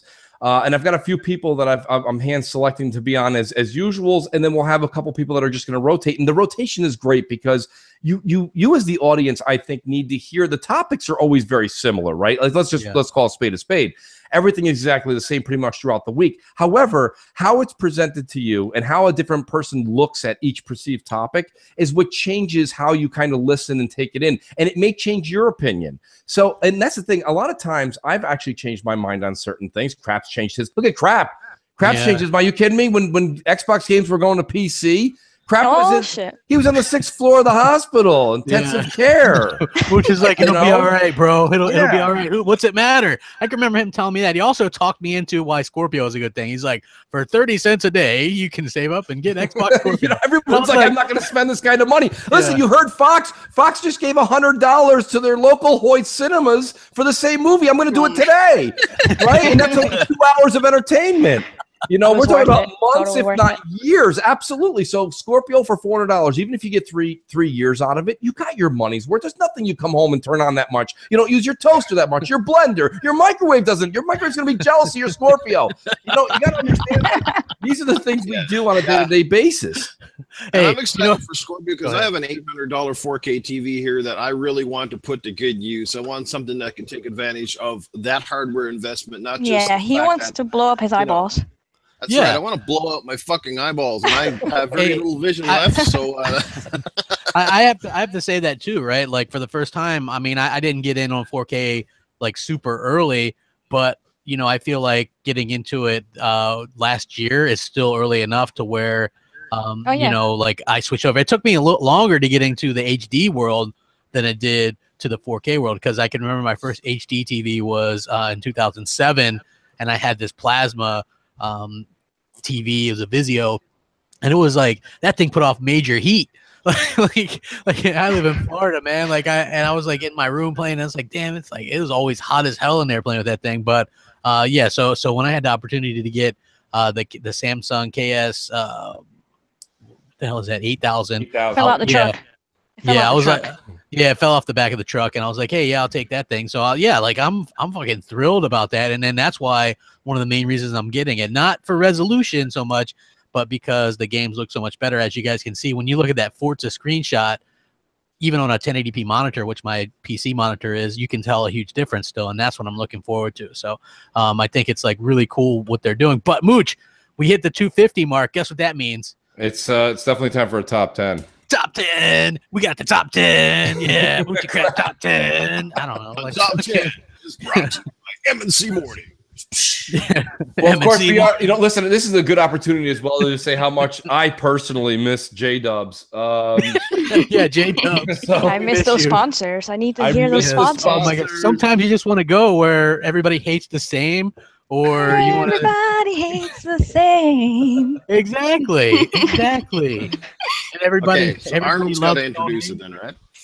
Yeah, go ahead. Hey, Arnold, go ahead and introduce us, will you? Our top 10. Guys, it's great to be here. Now it is time for the always amazing top 10 with Mooch and Crap in Embassy Mornings. Let's go. Let's do it. Get to the chopper. Drop the flopper. Here we go. Top 10. Nice improv. Yes. In the morning. Moochie crap in the morning. Exactly. Still gotta get Fox to record that. Yes, that would be great. She was shy when we were coming back, right? I messaged her. True. I was like, hey, maybe you can do a voicemail and just. I was like, sing it. I'm singing. It And then sounds like she didn't do trash. anything. She didn't even send one in. I was like, oh man, that sucks. I need to get paid. yeah. I'm kidding. You No, sound like me. but listen though, I'm so glad you guys didn't prank us because I mean, you started the show on April, and I was like, oh my god, this whole month is April Fools. They're gonna get us, and look Yeah. where we are now. And I'm Yeah, like, yes, so funny. they Well, are truly back. You want so to know? happy. You want to know the funny thing? I told Mooch. I was like, this is what I told Mooch. I was like, I had an idea. I was like, how about we do a show on April Fools? Like, we'll just do a real quick, like, 15-minute thing, and I'll have J-Dubs in there, and I want you to sound like you're a switchboard that we just took clips of Mooch and put it together. So I'll ask you a question, and you'll say something that doesn't make sense, and say it like weirdly, and then people will be like, "Oh, motherfucker, you know, Crap is just fucking with us or whatever." Mooch didn't get the idea. He didn't get why that'd be I didn't hilarious. get it. When you were writing it in text, it wasn't connecting for me, and then I got Yes, it you at the have end. to say Look, it. you guys do Yeah. have to realize that Crap wanted to do so many ridiculously like funny / cruel ideas coming back for April 1st, and I'm like, no, Yeah, I'm like, just no, mess do with our not do hearts. this What the to the hell? people. The people do not Yeah. need this right now. Oh, so I was gonna be like, "Yo, Mooch, it's good to have you back, man. Where you been? Nostalgia's a hell of a drug. You know what I mean? Just like something like that. Like it would have been funny as hell. And then we'll be like, we'll see you tomorrow morning. And then with it being so close to April when we announced it, it was so funny because people didn't believe it. And I said that's gonna be our biggest advertising selling point. People are gonna tune in to see if it's real or not. That was Uh, crazy. I think Crap ended up with over 12,000 that week views. It on the was show. like, yeah, a it was great like, show. yeah, we had a freaking huge amount of people come back to watch the show, and Everybody had thankfully- to see if Mooch came back for real. Yeah, they're like, is was it really amazing. him? I'm not buying it. Yeah, Fine. it was, and then I was like, so what we'll do, Mooch, is I'm gonna introduce J-Dubs, and we'll go on, and then I'll keep not getting to you, and it'll like people will be like, is it real? Is it real? And that's what I did. I was just like, I kept talking to open the show, and just because that's my sense of humor. But I always did say, I was like, I would never really joke about that, you know. So it was Well, like I didn't believe one it of those until now, situations. because now Yeah, we're like May. Yeah. when Crap DM'd me. He was like, "Hey, can you like leave a voicemail? You know, just like old times, but like don't say anything. Like, you know." I'm like, okay. He didn't tell me anything. I was like, "Oh, okay." Yeah, I was like, there was only a handful of people, and so we were like, hey, I wasn't even real sure. I was the last one to know. Well, let's be honest. YouTube, and Luca, you know this now because you're kind of dipping your foot into the YouTube world here. YouTube is just a glorified version of first floor lockers in high school. That's all it really is. It's just it's a you know what I mean. It's a he said, she said, you said, and then somebody said, what did you say about me? And that's basically YouTube. And it's like, there's no real reason for it. There's plenty of people here. Like, that's what's great about YouTube. And that's why people, I think, that start it kind of don't want to leave it, is that it's an outlet for you to be able to speak your mind. And like you say, there's a lot of people that have YouTube channels that I do subscribe to and a lot that I don't. And it's not that I don't like their work. It's just that that's not what I like to listen to. And there's people who like what we do and there's people who don't. And I always say the same thing Crap says all the time. You don't have to sub. You don't have to. Just enjoy it. It's literally just like when somebody says, hey, did you watch last week's episode of whatever was on television? And you're like, no, I don't like that show. There are people who don't like The Walking Dead. There's a lot of people that don't like The Walking Dead. What? Well, yeah, I'm just as shocked too. But my point, when those people say that to me, I pretend they don't exist and I walk right through them to get a cup of coffee at work. That's just the way I react. But there are people that don't like it. It's fine. You don't have to like it. But the beauty of it is don't discourage people from being and expressing their talents or expressing their opinion, because that's what gives so much different option and variety out there. So I'm glad when people are like, you see like the Colt Eastwood gentleman who's very talented. You see Luca, who's coming up in the ranks. You see people. This is all something that when I first started, I was nowhere near a pioneer, but there was less people, and now there's so many great people to listen to. It's fantastic to come home. Maybe you have your favorite show on TV, but then you get to click on YouTube and listen to what some people's commentaries are on different games, opinions, hardware, software, and then just critiques. And it's really, really an interesting thing, and I think it's helped everybody for buying power. I wanted Prey when I first saw it, but anybody who follows me on Twitter, I've been talking to Jez like crazy and Rand like crazy. And even if they tell me some of the negatives to Prey, still buying it, because they're like, Yes. dude, it's a must enjoy. You got to play this. And I'm like, I believe them. You know why? Rand and Jez don't make any money off of my purchase. So and I know that they're not getting Sony TVs like IGN when IGN promotes things. And they got a hell of a bromance going on too. They do have a bromance, Rand and Jez, yeah. I don't No, know. I Like completely agree with you. Well said. That's Yeah, all they I'm got saying. they got a nice little thing going on, and also with M&C Mornings, it was cool because we do the voicemails and the calls and stuff. So even if people don't have a podcast or whatever, and they want to get their voice heard or their opinions out there, like that's always one of the main aspects that drives us. Yeah, like the community and stuff. Even though according to most we're toxic or whatever, but like I think the people that know us best are like you guys. Like I've gamed with Fox. I've known Fox for probably a year or so, and Noof, like I've gamed with you, like those people. You guys know us, Luca, like Crab's you were a a teddy fan bear. of the show. Yeah, well, I mean, I wouldn't go that far, but I mean, I'm kind of a badass too. I Like, mean, I have some DMs to prove it, but whatever. no. Let's do the top 10. Panel, folks are great gamers, fun as fuck to play games with, and let you know, Fox can kick major ass when it comes to Gears. Luca too. Yeah. Luca's pretty damn good at the game, but Fox definitely kicks ass. Luca's like, I played Crap it. and Mooch are awesome guys to hang out with. Like I said, what you see is what you get. They're just awesome guys. Not only great podcasters, very engaging, very informative, but they're fun fucking dudes to hang out with on Xbox and play games with. And again, they exemplify why we own Xbox, why we prefer it, just because of the community, and that is just fantastic. I can't emphasize that enough. Entertainment. Yeah, we're entertainers. That's what we Crack, do. let's definitely get Fox, Luca, and Noof involved in the top 10 because it does involve. I'll let you do the intro for it right now, but I think it does. I think each number would spark a good debate of how much they're using that game, not using that game, and if they think that this is actually something that is benefiting the brand of Xbox. Okay, good stuff. So here we are, Mooch and Crab's top 10 of the week. Top 10, Sunday. And we start off with number 10. It's the top 10 backwards compatibility games on Xbox One. Number 10, Black Ops 2. Like, it finally happened. There's like over 100,000 people in this game nonstop. I actually was surprised at how fun this game was when I went back to it. Myself, Mooch, She-Wolf, GKB, a bunch of us were playing it a couple weeks ago when it first went backwards compatible, and it's just been a phenomenal time. It looks great. It plays great. It makes you very excited for boots on the ground again. And I was just, it's one of those things where, again, you don't realize that these games are so good and they transcend the generations. And that's why I think it's so important what Xbox mentality is going forward with being able to keep your games, right? Like, imagine if they can even get some original Xbox games on there, which is a possibility. Xbox 360, Xbox One, you can even do VR. It's like all in one.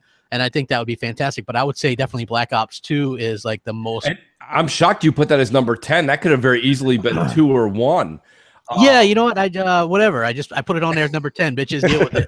Well, I'm going to start a little bit slower and say this. I picked actually Geometry Wars Evolved or whatever it is, Geometry Wars 3. And the reason people are like, what are you talking about? That game's got boring written all over it.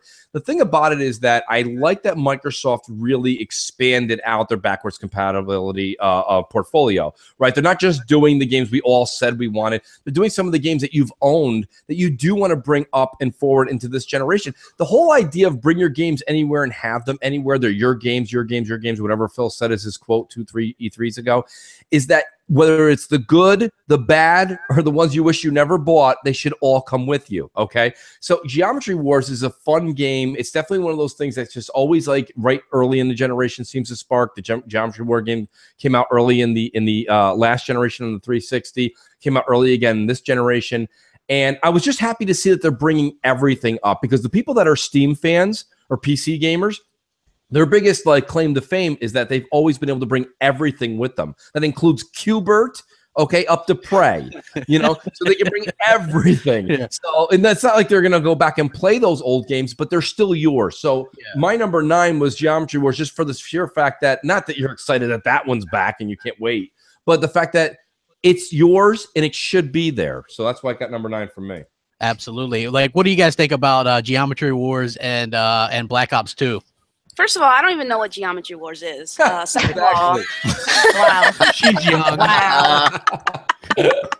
I don't blame you, Luca. Oh my god. Second of all, I've never played any Call of Duty games, so I don't know. Yeah. Oh. Weird. Well, at least she chimed in first. All right, so I'm glad Geometry Wars got back in Pat because even though it's already on Xbox, they're still giving it to you if you owned it on the 360. So I like that. They give you extra features, and I'm not even surprised about Call of Duty. I'm just glad I could finally stop seeing every fucking tweet talking about that game. So congratulations to you. Oh my god. What about you, Noof? Are you Geometry Wars? Wasn't Geometry Wars one of the first arcade games on 360? It was. Yeah, it Yeah, was. so that's huge. Like the importance to that, which by the way, that was in 2005. So Luca would have been like 8 or something. I don't know. Oh, shit. Jesus. Oh, way shit. back, eh? The fucking original arcade games, they couldn't be any more than like 512 megabytes or some shit. And like, and now Yeah. they're like literally 20 and 30 gigs is like crazy. Geometry Wars is a ton of fun. It was one of those games I almost passed up just because of the name and the look of it originally, but then I gave it a shot and I was like, yeah, this is insanely addictive, but yet so simple in premise. And as far as Black Ops 2, you know, it's going to go down as one of the classics on Xbox. Still, obviously, a huge community. And speaking of community, like again, the value of community can't be understated because that's the reason I went back and picked it up backwards compat because like I got rid of my disc copy, so I went back recently and just bought a copy through back compat and started playing it with the community again during community game nights, having an absolute blast. I don't regret it for a moment, but there again, I probably would not have rebought in the game if it wasn't for the community and the fact that there are so many people that still keep that game alive. So it's a lot of fun. I'm not the biggest Call of Duty fan, but yet, like again, crap, that night we played Sticks and Stones and you and I were doing the street battle, fucking hitting everything. You know, the shit like that is what makes it worthwhile. Yeah, we were basically down to throwing helmets at each other because we had missed with every shot and couldn't hit each other with a knife.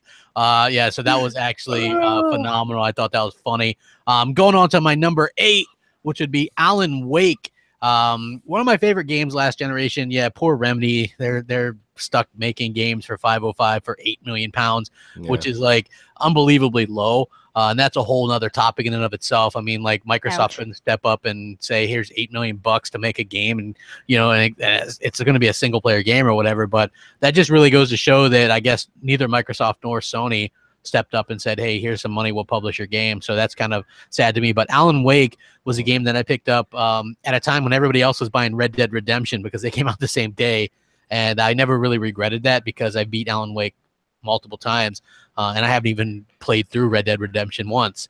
So just because, you know, I always get bored of Get ready for the hate mail. Get ready. I know, right? It's happening again.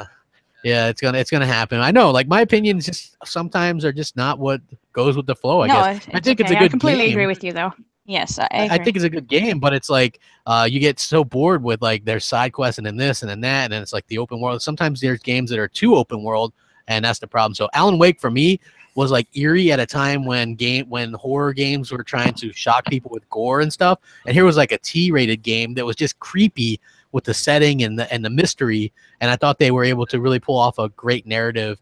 And so, yeah, Alan Wake is number 8. Well, you kind of set me up really great with the creepy and eerie, but then the game I picked for number 7 is actually got a little bit of a twist of like humor to it. For me, it was Left 4 Dead 2. But here's the thing. So here's where the pros and cons come in. And this is where people who follow me definitely know that back compat is kind of bittersweet to me.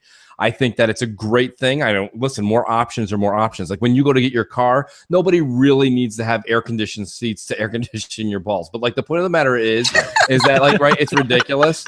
It's absolutely ridiculous. But at the same time, if they're going to throw that in, like, okay, fine, I'll take it. My point being with Left 4 Dead was I was so excited. I was so pumped to actually get this game.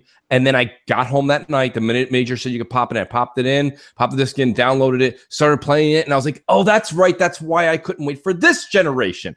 So like, I just kind of felt like that wasn't what I wanted to do. But I will say this, Left 4 Dead 3 needs to be a thing. It needs to be a thing this generation. I wish that like whoever it is at Valve and Microsoft could team up again or however that worked out. I don't really know the logistics. I won't pretend to, but the game is a ton of fun. It's a, what is it? Basically a, God, is it a it's a first person from the hip.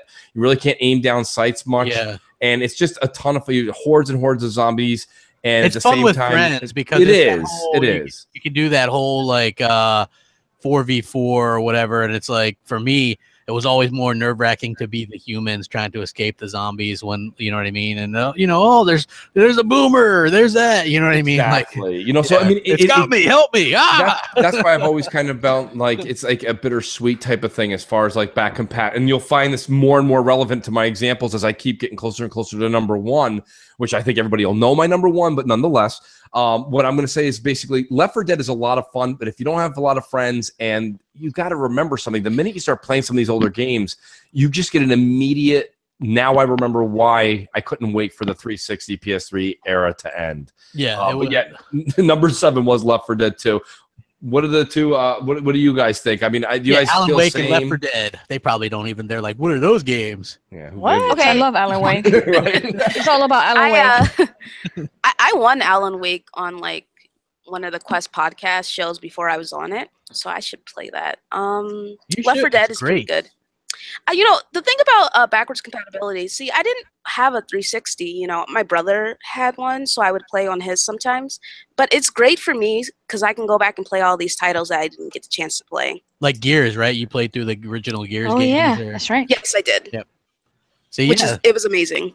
That is weird. I don't think we have any Gears games on our top 10 either. So that's guys- wow, how dare you? I'm fucking leaving. Wow. Look at Noof and Fox. Like, do you guys get excited when Major's like, you can go home tonight and play this game? Oh my God, Dead Space. Dead Space. 2 and 3. Ooh, Hell yeah. Very good. Very good. Yeah. You know what? But yeah, you're right. I mean, there's certain games that get you. Others, you're like, oh, that's nice. What is that arcade game? I don't know. But anyway. DuckTales. I was happy about that. I remember yes, being stoked DuckTales. with DuckTales. But I feel bad for done with Major Nelson. Don't you guys feel bad for Major Nelson when he's like, everybody, major announcement tonight, you can go home and play Flower Power. And you're like, what? Yeah. Huh? I still want to win something from him. I can't win anything. Doc, like, shout out to him though. He won that nice, God. that nice prize pack and stuff. Nobody deserves stuff more than him. Like, come on, but Doc deserves it more than anybody. Huge Doc fan, but I think Doc he won an Elite controller. He won Prey, everything Elite in his very own Microsoft fucking blimp he can ride in. Yeah. Whenever that was an insane package. That was the best deal I've ever seen on a Free Code Friday. yeah. Mooch, let me use my own version of a moochism here. Backwards compatibility is much like the old ex-girlfriend or boyfriend used to have. There's a reason why you left them in the past, and you're glad that you moved on. It was great while it lasted, but hey, there's a reason we're in the present and not in the past.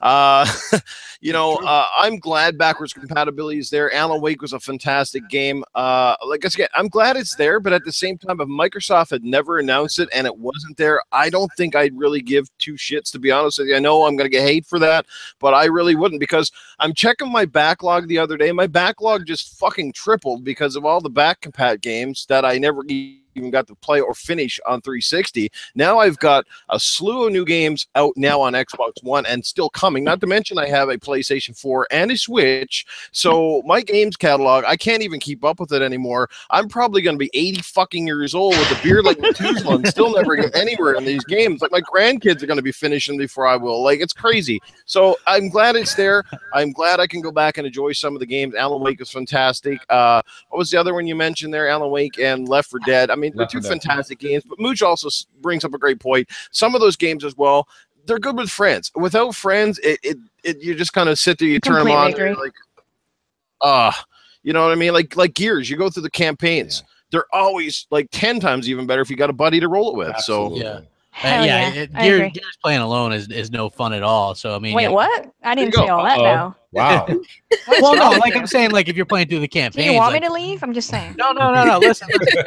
I'm just saying, like the campaigns for me are always something that I go through with somebody else. I don't really go through them by myself. Just you and Hellhammer. Got it. Yeah, like Gears 4 was me and Hellhammer. Gears 3 was me, Hellhammer, my buddy Grave. I really like the 4-player co-op on the campaigns. It's really cool. Yes. And I love playing it with She-Wolf. I completely agree. That last one, but at the same time, I love it just as much when you're just listening to a story by yourself. But I mean, when She-Wolf is there, we can just laugh and joke about what's going on. And there's times when I do miss dialogue though, so I can see it either way. Yeah, that does happen. But for me, it's like I want somebody to carry me because I suck at the game. Wow. So it's like, no, I'm just kidding. Gears is one that I'm okay at. Everything makes I'm sense. actually okay at Gears. So I'm not awful at it. There's a couple games that I'm awful at, but Gears ain't one of them, folks. Number 6, Fable 2, which Fable 2, I put Fable 2 because that's the most renowned Fable.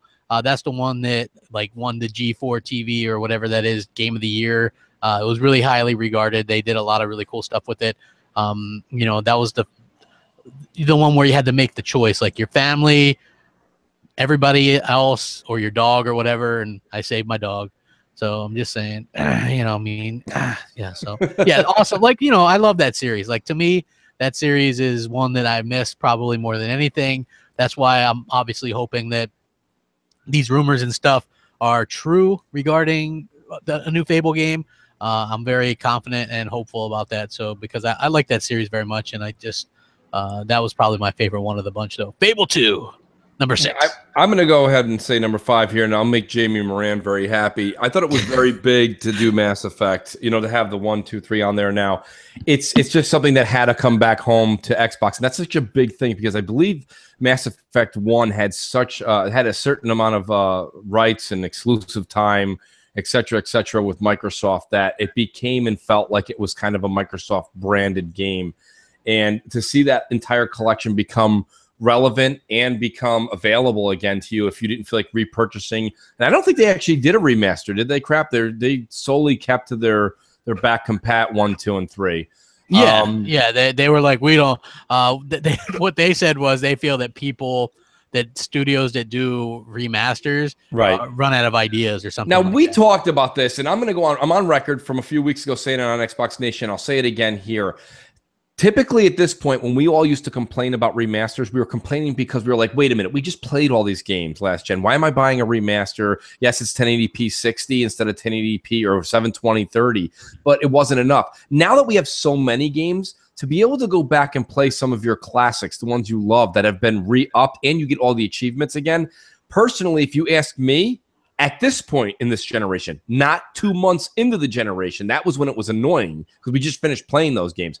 Now when you see these remasters come out, like me and Crap, we bought Dead Island Riptide, and you got a top-down shooter you got all for $20. Yeah. Like that, it was remastered and you get all the achievements again. That's a great buy. No matter how you look at it, that's a great buy if you like that series. Even if that's back compat, I'd rather play the new re-enhanced version and get achievements again. So I'm still now at this point more for remasters than using the BC. But BC is, again, it's a great option to have. And anybody who's a Mass Effect, you can't get them remastered. So now you can play 1, 2, and 3 again on your Xbox One. It's a great feature, and that's why it made my number 5. Yeah, absolutely. What do you guys think about Mass Effect and Fable 2? Are you guys Fable Mass Effect? Yeah. Mass Effect. Yeah. I love Mass Effect. Tell him, girl. I am a huge Mass Effect fan. Like when Andromeda came out, me and Jamie Moran, we were the only ones white knighting for that game. Let me fucking tell you. But I mean, I think it's great. Like I love those games, but I have to say, I will never go back and play Mass Effect 1 because the controls are fucking terrible. It's a great story, but the controls are awful. However, Mass Effect 2, like that game is timeless. It's really, really easy to get back into. Yeah. My only beef, here's my beef, and I got to talk to Luca about this since she's such a fan. I'd like to talk to Jamie Moran too, but I haven't really got to hang out with someone who's a huge Mass Effect fan. Like my problem with Mass Effect, and it's not a problem, but it's only my only gripe, is BioWare puts so much content, right? Like when you go to the Citadel, like the game could have been called Citadel too. Like, right? Like you could just sitting there all day and night for like 365 days, and you wouldn't even catch everybody's dialogue. I mean, listen, a lot of the reasons I think a lot of us are gamers is because we're not really the type of people to pick up War and Peace. And like that was the thing. Like I felt like my only gripe with Mass Effect was I felt like if I didn't do all the reading or go talk to everybody, I would have missed out on some of the great story. But because it was all reading, I was like, oh my God, you remember some of them? Yeah, it was like, we have one question for you. And I was like, thank God. In 27 parts. I'm like, what? I can't read this. That's 18 pages. And the text is like font 6. Exactly. I'm like, it's like ridiculous. I'm like, this is so much to read. Luca, so that was my only gripe. Have you played any of the Fable games, Luca? No, I have not. Oh, you should try those. Like Fable 2 in particular is really, really good. Fable 3 is pretty good too, but not as good. What do you recommend, Crap, in Fable? 1, 2, or 3 for people who have never played it? Well, only Fable 2 and 3 are backwards compatible. There is Halo Anniversary on 360, but that's not backwards compat yet for some reason. But I would say Fable 2 would be the best one because it isn't like their direct sequels. They kind of jump around in the timeline or whatever. So Fable 2 is a little bit more like the magic-based stuff, which is really cool. And it's got like a funny story, and it's got like that British humor and things like that. And so I think that's really probably one of my favorite games of last generation was Fable 2. So okay, I would definitely recommend it. It's, you could probably find them super cheap. They're a couple bucks or something. You know what I mean? Like, yeah. I'll go to GameStop, really I guess. Good. Yes, and then be like, then just be like, crap was right, and then you can get the crap was right shirt, the T-shirt. Yeah, and then you can take a picture and then put it out. No, don't do that because Nuke will tell you all about that. How that's I know. Yeah. Dude, I was so pissed. I was like there defending him. I was like, man, fuck you, dude. But I gotta say, like, okay, when I played Mass Effect, I would only play one game series for like an entire year, so I was able to get all that content. But now that I'm on Xbox, now that there's so many games coming out, and now that I have this community to like talk to and bullshit around with, like I just wouldn't have time to go through all that, which is why I haven't finished the Andromeda yet. Like, there's just so much out. Yeah.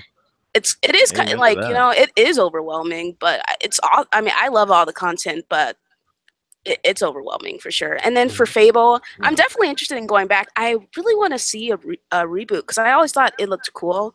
I remember I went to my friend's house one time and he was playing it. I was like, oh, dude, what's that? And he's like, oh, it's Fable. It's really awesome. Like, it's the reason I got my Xbox. I was like, oh, okay. Maybe one day I shall experience that. Yes, it's really good. It's got a really cool story to it. And, like, you can what's cool is you can, like, I don't know, just it's different than a lot. Like, you can marry people. And you can get AIDS. Mm-hmm. Yes, you can get the funk. Yeah, it's crazy. Wow. Did you say the funk? Yeah. Oh, okay. New name, I guess. People in the 70s and 80s, they waited in line to catch the funk with the funkadelic. So let me tell you right now. Hey, I'll tell you a quick story, right? Just a quick little side note to that, right? Growing up, like when I was a teenager and stuff, I had a band, and we were, and my best friend played drums. And so, when you're a kid, like 14, 15, we didn't really have money to buy a bunch of equipment to practice, and his dad was a youth pastor. So the deal was we were allowed to use all the church equipment if we decided, if we were also would be the church band, the contemporary band on Sundays and Wednesdays, right? So we're in youth group, as it's called, or whatever. And yeah, this is going way back or whatever. So they brought in a guy who was like to talk to all the youth, and was like, and he had HIV, and so he's sitting there telling everybody about how he made bad decisions and used needles and all this, and how we shouldn't do that. And then after all of it, and people were asking questions, this idiot teenager was like, so how'd you catch the funk, man? Like that. So that always kind of stuck with me. Like, oh my God. I don't know. I know, That's right? Like, that is Poor terrible. Crappy was scarred for life. Yeah, so that was pretty damn terrible. So Crap, This Is Your Life will be our next top 10. yes. So yeah, Yes, we're learning absolutely. so much. I love Now it. we know where it comes from. Yes. Okay, my number 4 would be Halo Reach. That's the only one not on Xbox One. Arguably the best story as far as Halo goes. I think that this is a fantastic game. You know what sucks is I had this game physically. They gave it away for free digitally, and at the time I was like, well, I already got it physically. Why do I need a digitally copy too? And I never bothered to download that shit. So I actually don't have a digital copy on my Xbox. I just have the physical one. So that's a bit of a bummer. But what a fantastic game that was. The day it came out, me and 3 friends, including Hellhammer, played through it on the toughest level. And we beat it in one sitting. Legendary. We spent, yeah, legendary. And it was so, like, when you're at the end and then you're like, well, what do you got to do here? And it's just like you and your friends trying to survive as long as you can. Oh, yeah. And your helmet keeps getting cracked from the bullet, and they just keep coming at you. And then I was the last one, and it was just like, I was like, wow, that was an epic story. And everybody dies. Spoiler alert. Wow. But yeah, it was absolutely phenomenal. I love that game. Great send off for Bungie. That was arguably their last good game.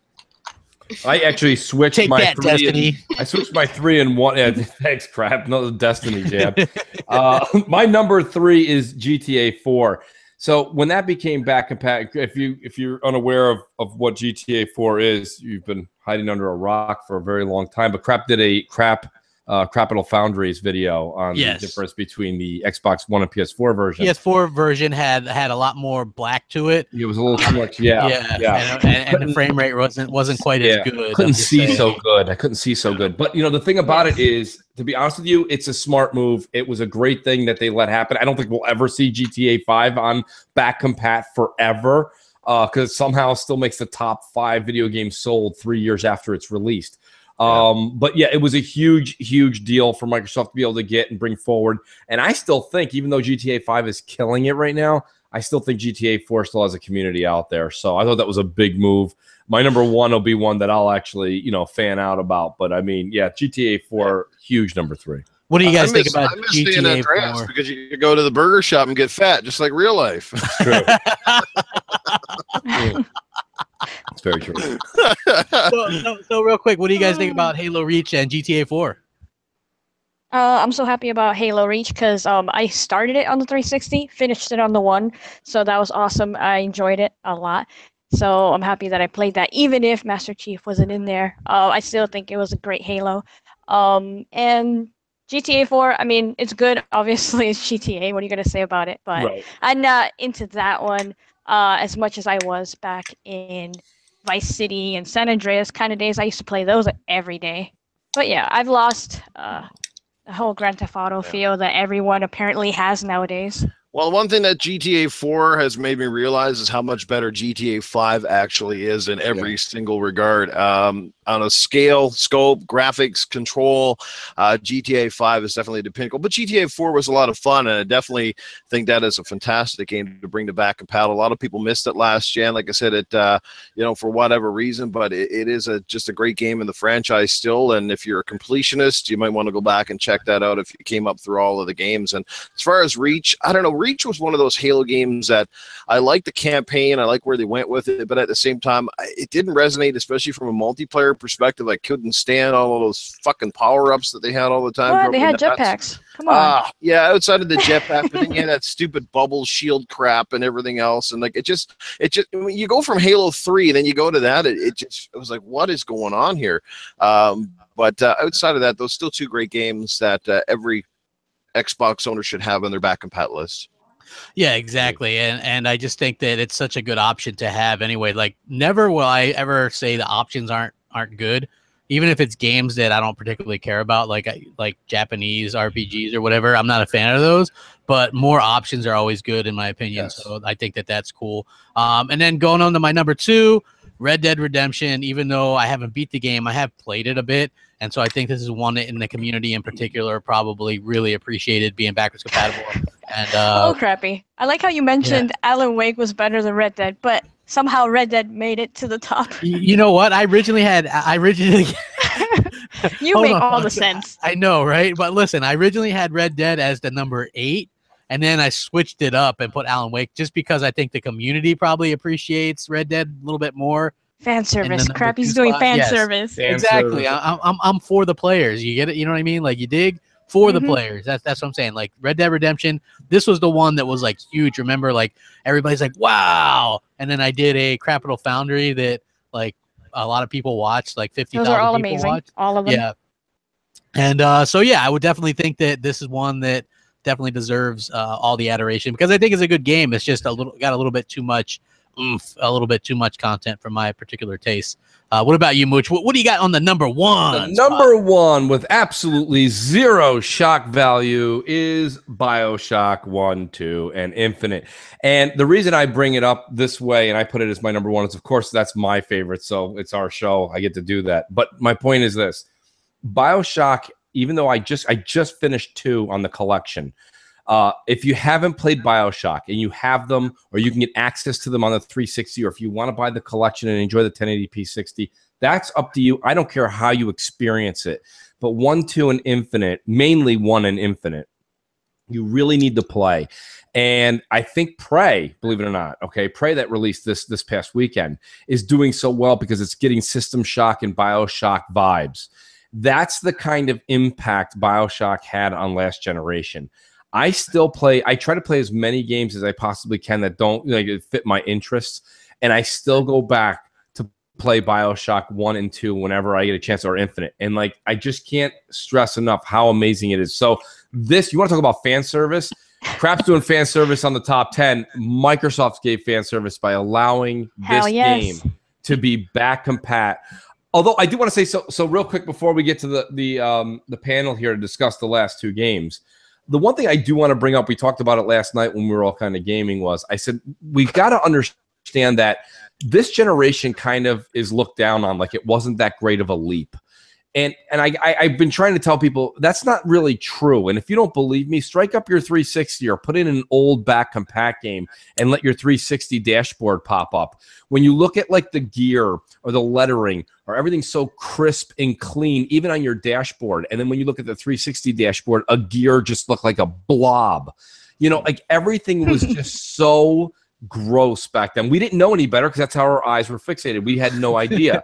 Well, we're also playing it on, I know for a fact you play on a 4K TV as well. Which, this is true. Yeah, like this me is true. Too. But so I mean, some of the games don't look as good. But like I was playing. I'm talking about even the dash though. Crap. Yeah, you know what? But like I was playing the Force Unleashed 1 and 2 this past week for like Star Wars week because I'm a big Star Wars nerd, and I was like doing like the reviews and stuff.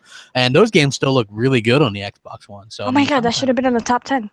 Yeah, I mean, yeah, they should have been. Those are really good games. The games look good, but you know there should be like an asterisk next to you saying that for their time is down at the bottom of the page, because the thing is that it does look good. You're right, but realistically, the minute I start playing any back compact game and I hit the, you know, this, which I'm going to call the start and select button, but Microsoft decided to make it the 3 lines in the picture-in-picture button. Okay, I still call fucking start and select. That's what they are. I mean, like, start and select, people. Same. There's no reason to have ever left that. Like nobody in gaming ever was like, I'm so sick of saying start or select. Nobody said that ever. So why they got rid of it, nobody knows. Anyway, even Nintendo, who had start and select, I think first, even on the Switch now, doesn't have it. They have plus and minus and home and something. Yeah. Stop it. Stop it. Butch goes, I added you on Switch. It's such a shame that you have to add that with friends codes. It's like playing a scratch off. It's like playing a scratch off. You scratch the thing off as 25 digits. Like this guy's your friend. Great. Thanks. You know, so hey, I will say to your point, GTA 4 does look like when you're playing it, like someone rubbed dirt in your eyes. It is. I mean, like some of those games, they're really kind of. We're sitting here talking about Jaggies this generation in a shadow. They're like, you see that shadow in the far left, southwest corner, that little Jaggy? And I'm like, no, I don't see what the hell you're talking about. Meanwhile, your entire character in GTA 4 was a Jaggy. Yeah, you know, it is a little bit ridiculous. But the trap is what I would have had. Yeah, I mean, okay. Yeah, go ahead. You want a perfect example of how far the games have come, and even though it was hard to realize, because remember how revolutionary Gears of War 1 was when that came out, and you go back now and play the original, the original game, and you compare that to Gears 4, and you're like, God. Holy crap. Yep. Like, if you know, even the Forza series, go back and play like 2 or 3, and you compare them to what we have now with 6 and Forza Horizon, and you're just like, okay, and you don't believe this generation was a leap? Well, like Mooch said, you play a lot of the backwards compatible games now, and as good as we thought they looked back then, you play them now, and you're like, holy smoke! Like even the Call of Duty games, like they look fantastic. I remember back in the day, but now you're just like, oh, look at these muddy textures. Look how blurry stuff is. It's hard to pick out stuff in the distance. You got the draw distance, the frame rates, et cetera, et cetera. Like it's more than just pixelizations too. It's the textures, the polygon counts. They're way up now. Stuff is almost photorealistic in every game now, you know? Exactly. Yeah. And that's my point in getting to that. It's like, that's where when people say this generation wasn't a leap forward enough, you got to stop and look at all the things that we have acquired in the past 3 years. And when you stop and look at it, sometimes you have to go back to see what it is that we used to have. And whenever I pop that BC game in, I'm not talking about the game in all retrospect. Like certain times it's the game that gives you that flashback crap, that memory. But a lot of times for me, it's just the minute that 360 dash comes up, I'm like, yikes. I mean, that is just like your friend logo. It just looks like the old like Crash Test Dummy logo from far away, and it's all scrambled and ugly. So I mean, I'm trying to put a positive note out there to say that if you don't think so, think again. We've actually made strides, like leaps and bounds over the past 3 years, and what we'll see soon. There's huge leaps and bounds, like you're saying, right? Like when Gears Ultimate came out and I was playing that, and you get your first taste of 60 FPS in a Gears game. And then I remember when Gears 3 was backwards compatible, we were like, let's hop on that. Right. And then it moved so slow, right? And it's just like was kind of clunky, and just I could never go back to playing a 30 FPS Gears game on the multiplayer. You know, so once you get it, like that's a huge difference in my opinion. And same thing with go back and play the Forza Horizon 1 and then go play Forza Horizon 3 and then tell me there's not a huge difference. Right. You know, but there's even huge differences in the same generations. Go back and play Perfect Dark Zero or Call of Duty 2, which came out at the launch of the Xbox 360, and then go play Halo 4. You know what I mean? There's a huge difference there in the quality. You know, like that's what happens as you go along in the generation. And I think it was a little bit unfair due to the fact that last generation we went from standard def to high def, and now you're still basically in high def. So it wasn't going to be to our eyes, it wasn't going to be like this huge difference. Would you guys agree with that? Completely. Oh, yeah, for sure. Absolutely. And you know what, guys? We're human. It's human nature. We're creatures of habit. We're creatures of similarity. Like, we get used to things, and then we complain when something new comes out because it's different and we have to relearn how it works. I mean, my father was so old-fashioned, like it took him years to comprehend and get over how a fucking microwave worked. He could just never understand how a microwave could cook food in 30 to 60 seconds. You know, like he would go back to the oven every time because it was just complicated for somebody to learn. But it's no different with the consoles. We used to think Xbox 360, that dashboard was the be-all end-all at first. And when I remember when Xbox come out, there was a lot of people like, oh, why did they have to change it? Why is this so different? And why did we do this and do that and something else? And you also had to remember that the original Xbox One dashboard was kind of designed as well to integrate and use the Kinect. I mean, that's what they went for originally, was Kinect integration right through and through. But obviously when people didn't adapt to the Kinect very well,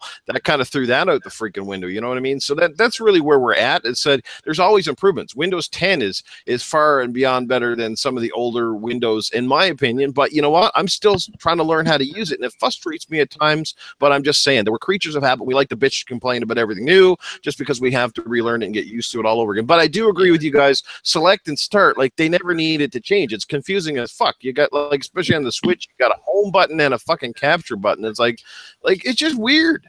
Yeah. So yeah, like one of the things that I also wanted to talk about before we close up is like this Crackdown 3 stuff, which I did hear some stuff. There's some interesting things that I wanted to talk about. I have a video planned for that later.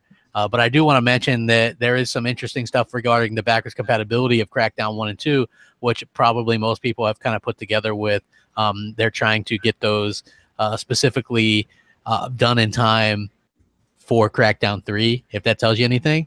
You know, and I would also expect fully that we would be playing a Crackdown 3 beta during E3. They're going to announce that, hey, you know, we can play Crackdown 3 today or whatever, because they've done that the past couple of years with different things. If you guys remember Gears Ultimate, we were able to play that early, and there's a couple other things that I was going to talk about as well. You think Crackdown 3's beta will be available when Phil at the end of what would be at the end of their E3 conference? Yeah, I think they're going to be like, basically. Yes, I think they're going to say, and you're going to be able to download and play that. I agree with everything except the right now. I think they're going to have a beta, and then they're going to say it'll be ready sometime in July or something. Well, here's the thing, like go sign up.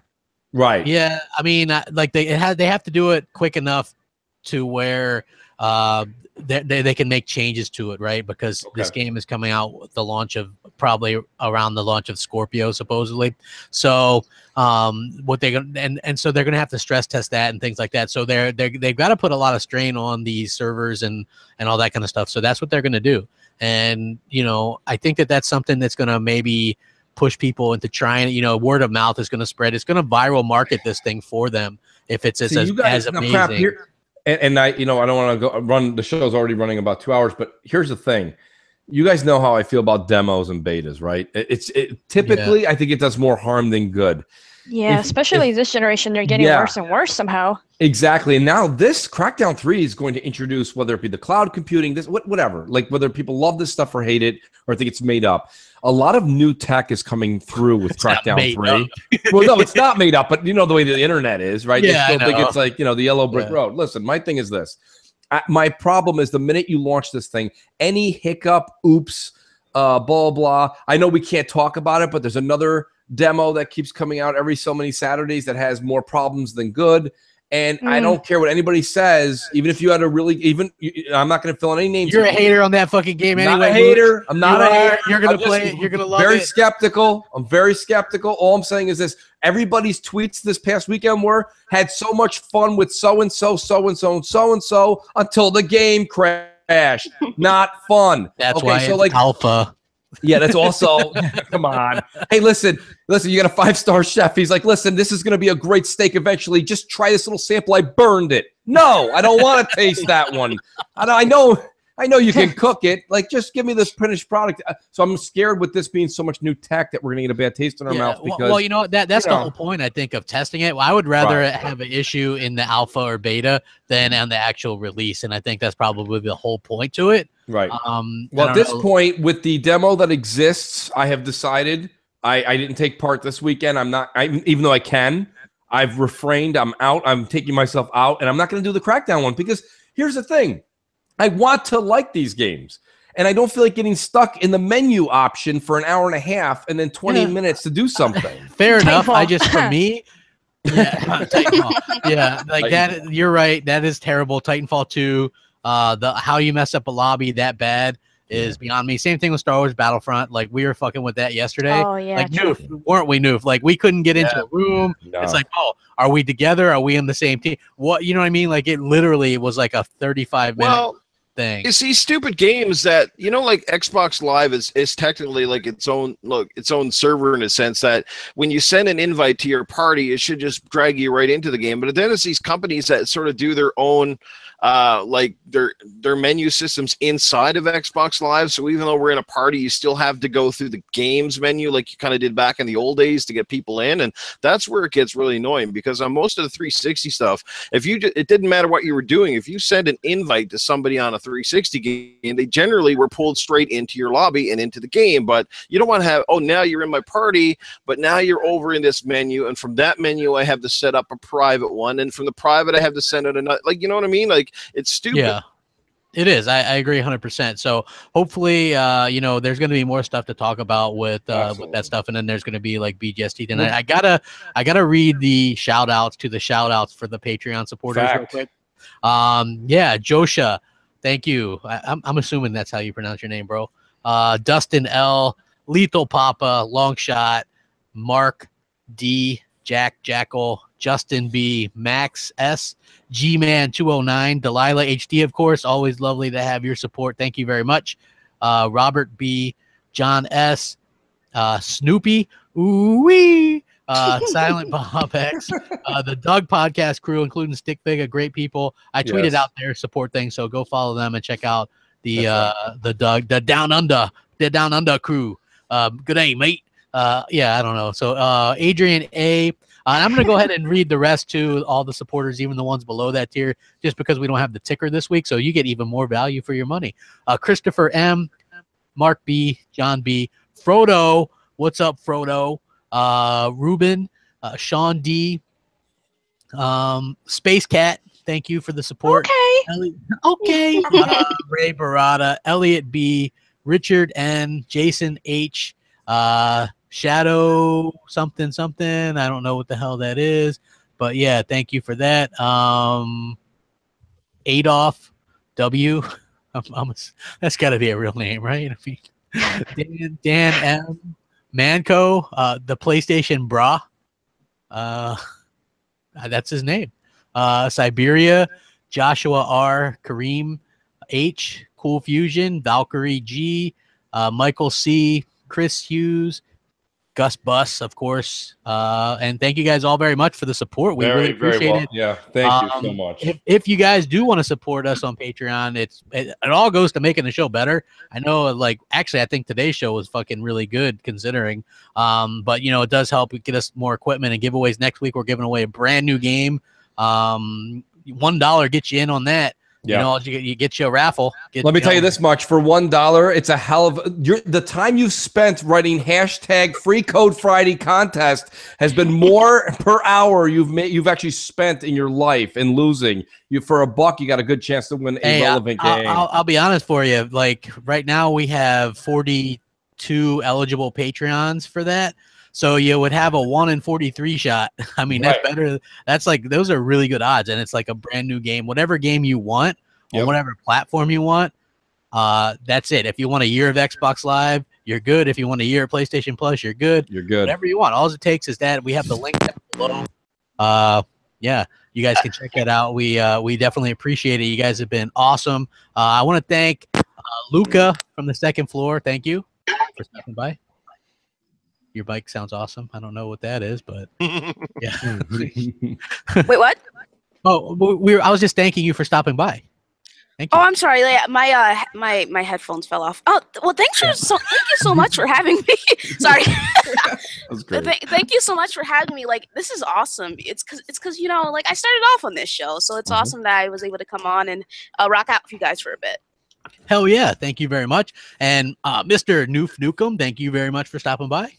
Thank you both for having me come over to your podcast. First time I've ever been on an MNC Morning, as a matter of fact, and I've enjoyed every minute of it. It's always great to be here, be a part of a podcast, hang out and chat with you guys. Again, follow the links, guys, and support Mooch and Crap, the Patreon, or like I said, even go to Redbubble like I did, pick up some merch. Any way you want to support these guys, it's always good. I don't mind wearing the shirt and drinking from the mug because these guys are the reason that I got into podcasting in the first place. They do a great job. Support them a lot, even by showing up and coming out to the chat, guys.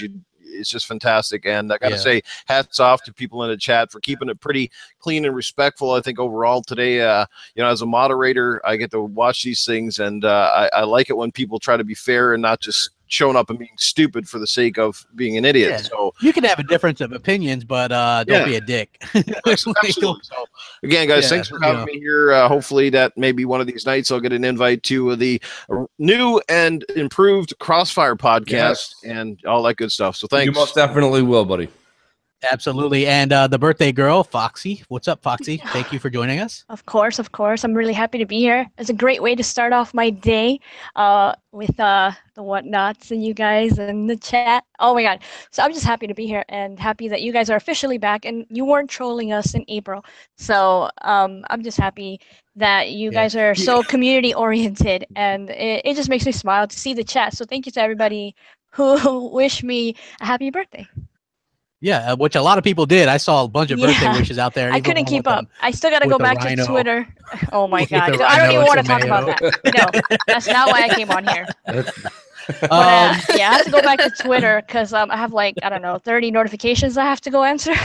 Yeah, I mean, that's always a good feeling though, man. It's a great community. I love the community, yes. Yeah, and to those that fret, don't worry, J-Dubs will be back next week and we'll do the regular show. Because believe it or not, people freak out sometimes when we don't just meet, if somebody else is in here besides me and Mooch and Jay. Oh, please, I don't want no hate for like GKB back, please, thank you. No hate, like we actually really appreciate it. Like you guys helped the show a tremendous amount today because we couldn't take calls or anything. So yeah, I wish Jay was here though. I wish I could have talked to him as well. Definitely missed J-Dubs. Let me take a second too, Crap. Let me take a second to say thank you to Luca, Fox, and Noof as well, because you guys, you know, I was talking to Crap earlier today and last night I said, you know, we should probably bring some folks on to be able to have a good interaction with what we would normally do with phone calls. And don't forget the 3 people that are actually on the panel, and Luca, Fox, and Noof are also big-time contributors to the show with call-ins and voicemails all the time. So I thought it only fitting to bring these folks on and actually bring up some of these great subjects. So thank you guys so much for joining us today. And I do want to give one extra we'll do one more Crossfire plug. We'll be 7 p.m. Eastern on my channel Friday. Look for my YouTube commercials to be popping up all over Twitter this week. I'm going to be using Crap Gamers 30,000 subs to plug me too. I'll be there too, and I'm looking forward to it. I really like doing Crossfire. It's a different show. It's different than even this or BGSD or Xbox Nation. So I'm glad that that's back. And again, just like it's funny because like here in Fox and Luca, they like kind of fan out for us, like while in the podcast, which is always cool that they're fans of us. You know what I mean? Like that is so odd to me. Because they both do really good jobs on shows themselves. Absolutely. So, like, you know, I don't know. Console Corner. I'm too What? Console Corner plug. and also, even though Goldblum, which I did, I was going to invite Goldblum in, but I was like, yeah, we already got 5 in here, you know. So sorry, Goldblum. We'll get you in here one day, man. Like to say what's up. But in the Quest podcast, good people. And we thank you guys all. There. Yes, Luca is in there. That's the reason I go. Definitely not for Goldblum. I go there because Luca all day. Luca, yeah, she goes on these. You got a message from another fan here, apparently. Oh, do I? Yeah. Hey guys, how's it all going? This is God, I'm leaving. M&C Mornings. The only thing that could get me up faster than M&C Mornings is a good shot of Viagra. But other than that, I tell you, this is the way to be. M&C Mornings every Sunday. Don't forget to catch that Crossfire because that's going to be one hell of a show. Moose, glad you're back, sir, because the shit you speak is always the truth. Love it. Keep it going. Guys, great show. See you again soon. This Cletus out.